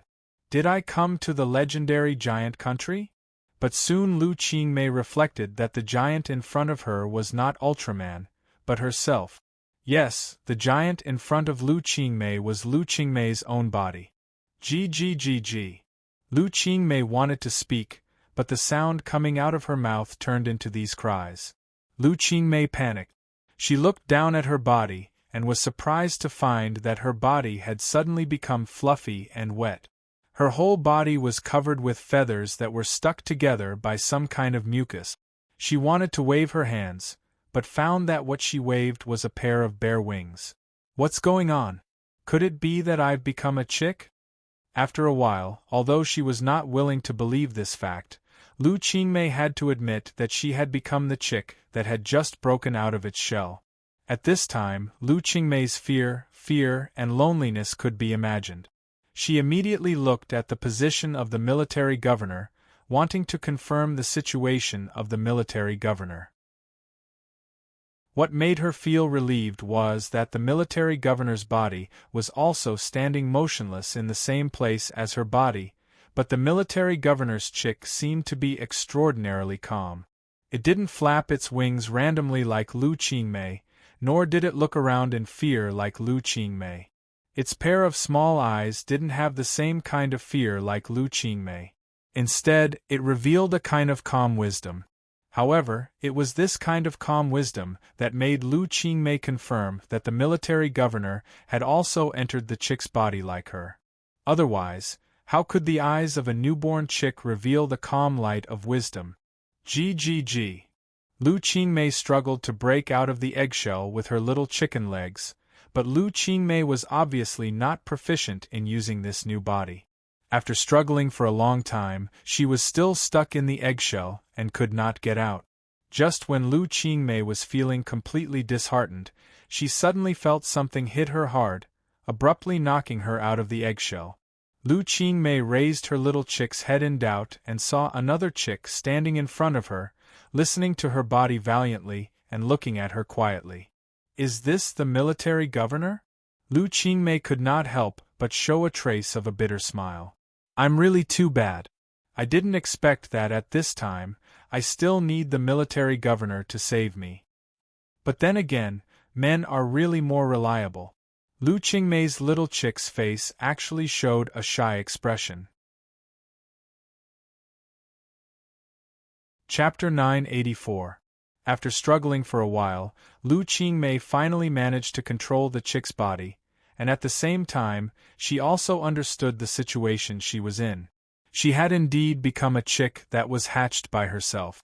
Although this was something that was extremely against scientific principles, since something like Yuan Ko could appear, it was not surprising that she had become a chick. No. We did not become a chick, we are still us. Our consciousness has just left our bodies. Suddenly, the voice of the military governor came from Lu Qingmei's chick's head. However, this voice was not transmitted in the form of sound, but in a more direct way of thought, as if the thoughts of the military governor had directly appeared in Lu Qingmei's mind. What do you mean? Lu Qingmei wanted to ask, but the words that came out of her mouth were the sounds of a chick's chirping. Haven't I made myself clear enough? You can't even understand this? The thoughts of the military governor sounded again. Wait. I didn't speak, how do you know what I'm talking about?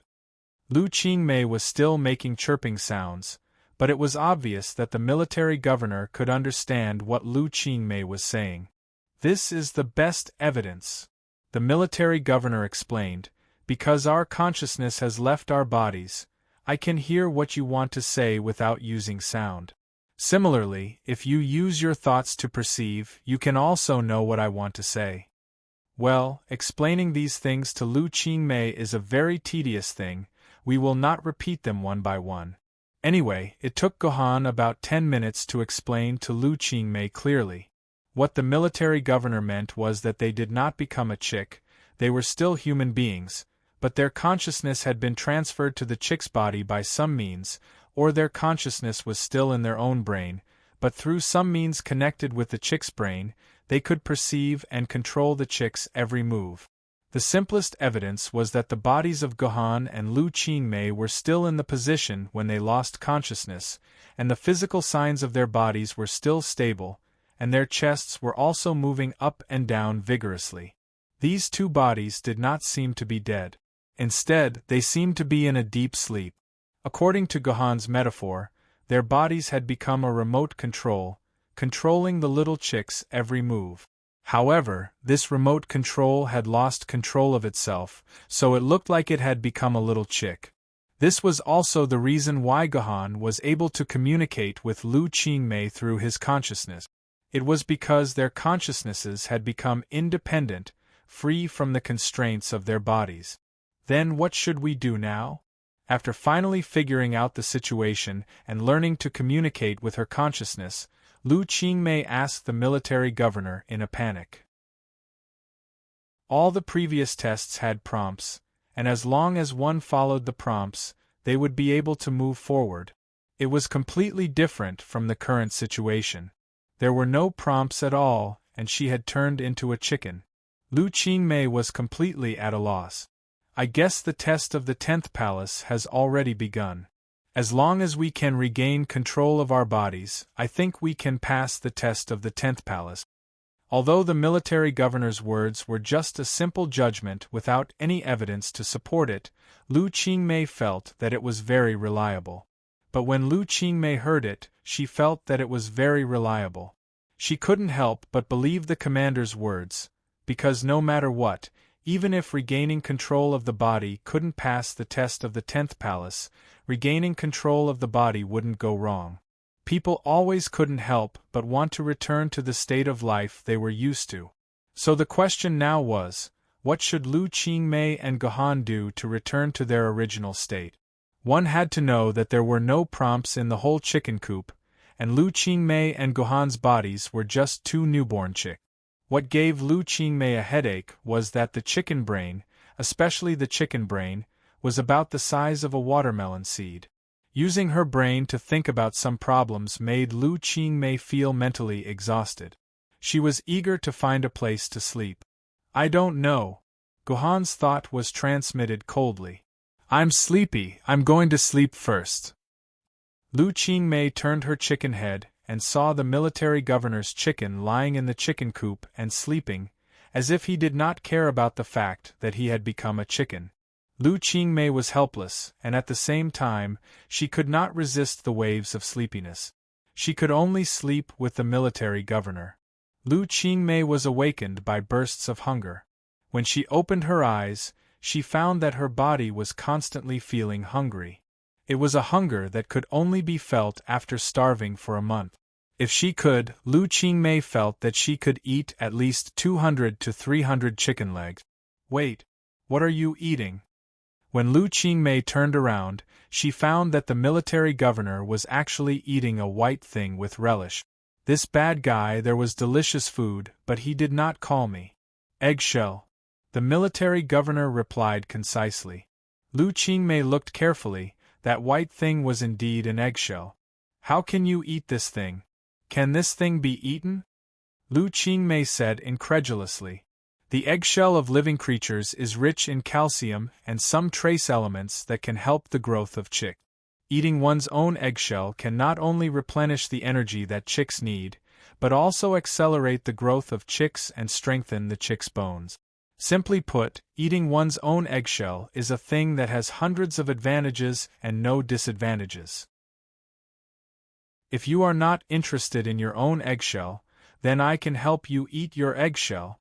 Get lost. This is my thing, I'm not letting you eat it.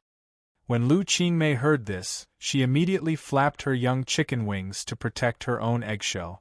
Then she could not wait to use her small mouth to peck the finest piece of eggshell into her stomach. These eggshells that Lu Qingmei usually would feel uncomfortable when she ate them, and she would not even touch them. At this time, in Lu Qingmei's mouth, the eggshell suddenly became a delicious taste. When it entered her stomach, she felt a little more strength in her body, and the taste was as crisp and delicious as if it was connected to her bones. Lu Qingmei, who had a great appetite, quickly ate all the eggshells into her stomach. Suddenly, she felt that her body had regained its strength, and even her height seemed to have grown a little. The originally sticky feathers on her body had completely stretched out, turning into warm and lovely golden fluff. Are you full? Let's go out and explore. I think there must be some hints around here, Gohan said to Lu Qingmei. Without waiting for her reply, he directly jumped out of the chicken coop and headed towards the unknown outside. Wait for me. Lu Qingmei did not want to stay in the chicken coop alone. She could only follow behind the military governor as they explored the unknown world together. The next hour was the strangest hour of Lu Qingmei's life. She observed the world from the perspective of a little chick, and discovered that the world was completely different. It was filled with strange novelty and terrifying interest. The grass that usually didn't reach Lu Qingmei's ankles had now become a jungle as tall as her in Lu Qingmei's eyes. The small stones in the past had become towering boulders. Lu Qingmei also found a rubber tire left here by someone. At this time, the rubber tire looked like a Ferris wheel. Lu Qingmei had discovered many interesting things in the past hour, but none of them had anything to do with the method of turning back into a human. Aside from the bushes and trash, there was nothing else. There were no hints at all. Or did Sword Emperor Lun Yen not leave any hints about turning back into a human? Just as Lu Qingmei was feeling despair, she suddenly discovered some very bright-colored things in the distant underbrush. She immediately spread her little chicken legs and dashed towards the object, only to find that it was actually a magazine. Bosom Friends Story Club, February 2017, Issue 984. A Scam of Desire? Are we all slaves to desire? Germany's Orthopedics Department. Why are Chinese youngsters heading to Germany for treatment? Just how big is the gap between China and Germany? Return to your heart. Don't let the mundane world taint your heart. The tortoise race with the hare, the tortoise's shocking conspiracy. From a sister to a daughter to a wife. My world cannot be without her. The story here. China's population policy has been turbulent for 50 years. Seeing these very familiar titles, Lu Qingmei's little chicken head revealed a trace of a smile. Seeing these titles, Lu Qingmei felt a sense of joy in her heart. At the same time, she also felt a burst of curiosity. According to the time, this Bosom Friends Story Club had already been written for 60 years. 60 years ago, the great calamity had yet to descend upon this world. Mankind was still in a state of joy and laughter, and Lu Qingmei's grandfather had only just been born. Lu Qingmei wanted to know what the world was like 60 years ago. Therefore, Lu Qingmei instinctively wanted to open the book and read the story inside. However, it was a little too difficult for Lu Qingmei to flip the book. Her pair of young chicken wings couldn't be used at all. She could only use her own pair of chicken claws to try to open the book. But unfortunately, after 60 years of wind and rain, the pages of Bosom Friend Story Club had long been firmly stuck together. Lu Qingmei's little chicken claws were simply unable to open this Bosom Friend Story Club. On the other side, Gu Han noticed Lu Qingmei's strangeness and walked to Lu Qingmei's side. Just by looking at the Bosom Friend Story Club for the first time, Gu Han's eyes instantly lit up, and the whole chick began to get excited. "Don't move. Don't destroy the book." Gu Han quickly stopped Lu Qingmei. "What's wrong?" "It's just a magazine," Lu Qingmei said unhappily. "It's just a magazine. This is the clue to us becoming human again," Gu Han said loudly. Chapter 985. Clue? How can there be any clue in a magazine from 60 years ago? Lu Qingmei asked, puzzled. "Look carefully at the title on the cover of this magazine, and then read the first word of these titles together," Gu Han said as he stepped on the cover. Lu Qingmei then turned her attention back to the title on the cover. "The Scam of Desire, We Are All Slaves of Desire? German Orthopedics. Why do Chinese youngsters go to Germany for treatment? How big is the medical gap between China and Germany? Return to your heart. Don't let worldly affairs pollute your heart.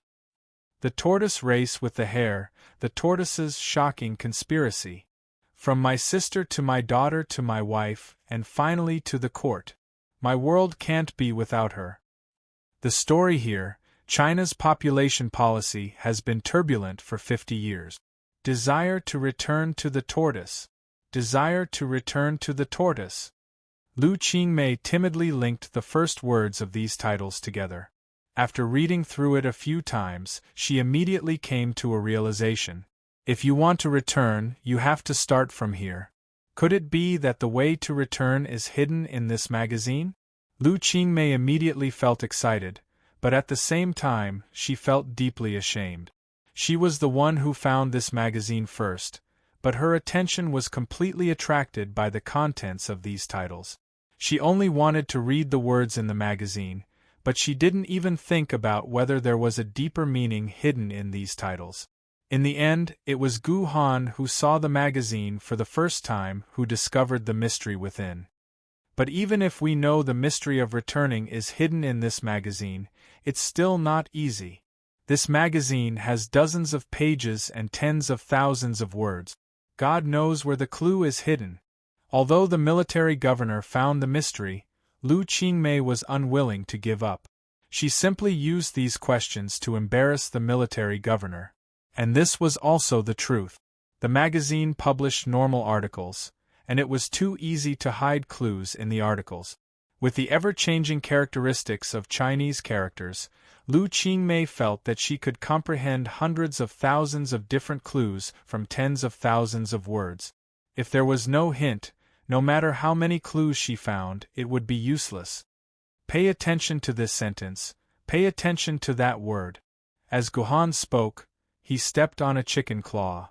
The story here, China's population policy has been in turmoil for 50 years. I want to return to this place. Gu Han stomped his claws twice. Do you understand? Understood. Lu Qingmei lowered her head and said obediently. She was as gentle as a little wife. Lu Qingmei once again felt a deep admiration for the military governor.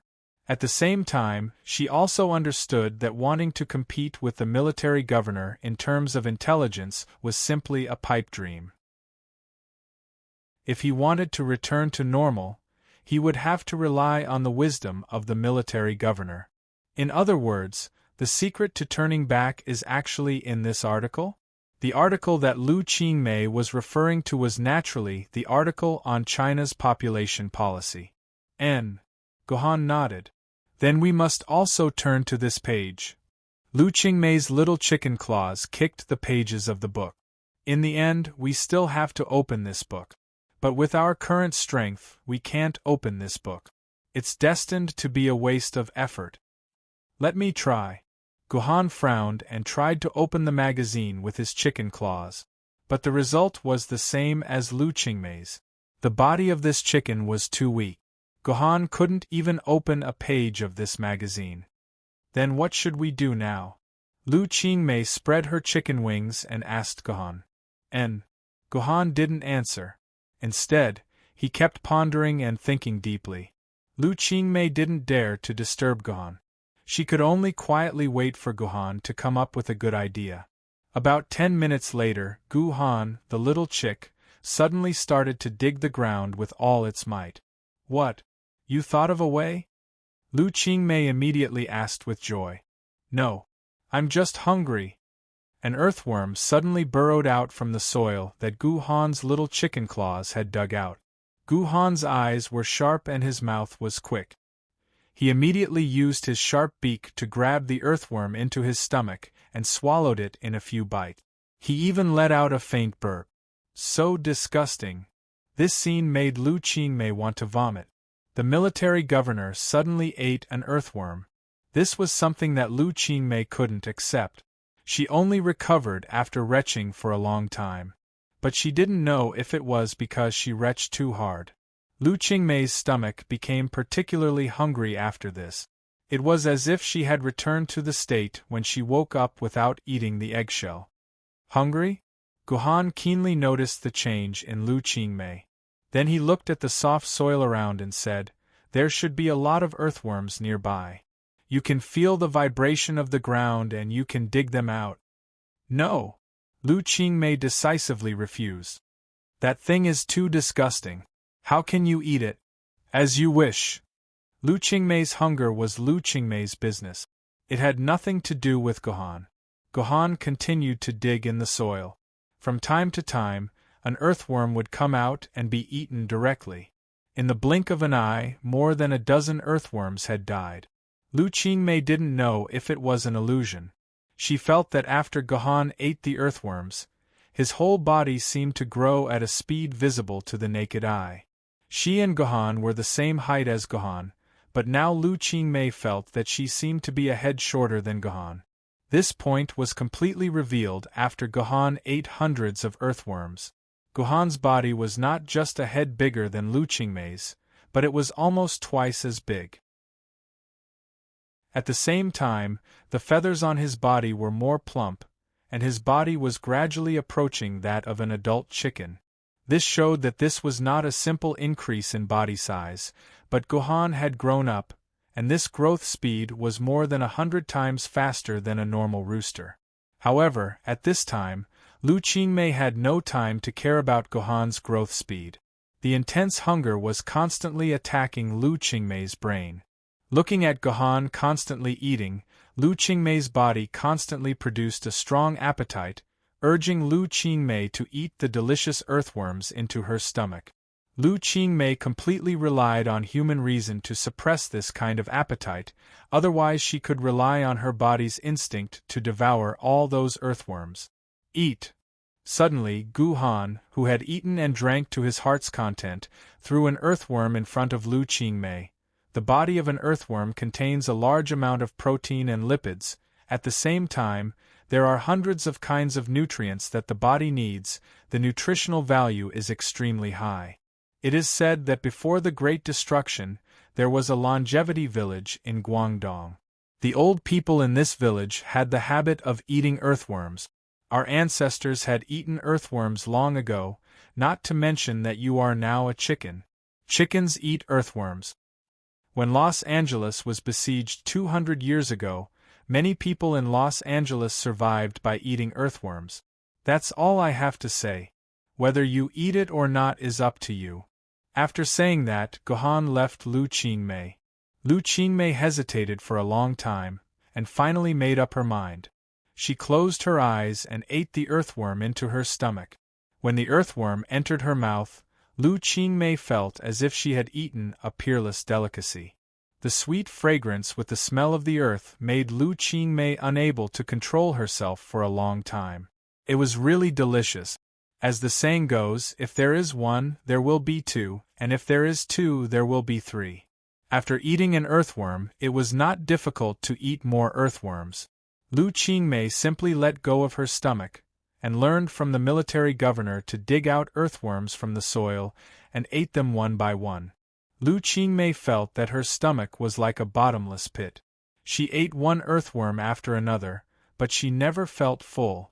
She was still so hungry. After eating hundreds of earthworms like Gohan, the hunger disappeared. Lu Qingmei's body also more than doubled like Gohan's, as if she had turned from a baby to a child of 11 or 12 years old. When Lu Qingmei was eating, Gohan, who had already eaten and drunk to his heart's content, began to study the Bosom Friends Story Club again. Because his body had more than doubled, Gohan felt that with his current strength, he might be able to open this Bosom Friends Story Club. But it was a pity that this book was so sticky that Gohan still couldn't separate the pages. At this time, Gohan suddenly heard a rustling sound. These sounds were very low, so low that ordinary people couldn't hear such sounds at all. But Gohan was not a human now, he was a chicken, and this sound was especially clear in the chicken's ears. Soon, Gohan could distinguish that this was the sound of the grass being pressed and broken by something. Obviously, in the lush grass that he couldn't see clearly, something was secretly approaching him. Intuition told Gohan that this thing was probably not friendly. Lu Qingmei, run! Suddenly, Gohan said to Lu Qingmei, who was in the distance. Lu Qingmei was stunned and instinctively twisted to the side, and then a black shadow flew past Lu Qingmei's previous position. It's a golden silk python! Lu Qingmei exclaimed. This black shadow that appeared was none other than the golden silk python that she had seen in the Serpentine Palace. It was just that compared to the huge golden silk python of the Serpentine Palace, the golden silk python at this time was more like their child. Its body was only 1/5 the size of the Serpentine Palace. Of course, such a golden silk python was no threat to Gohan and Lu Qingmei, but to the two chicks, it was no less than a jackal or a ferocious beast. It could almost sentence the two chicks to death. You're tuning in to the Phoenix Knights YouTube channel. Don't forget to subscribe and join us on this journey to catch the most captivating stories.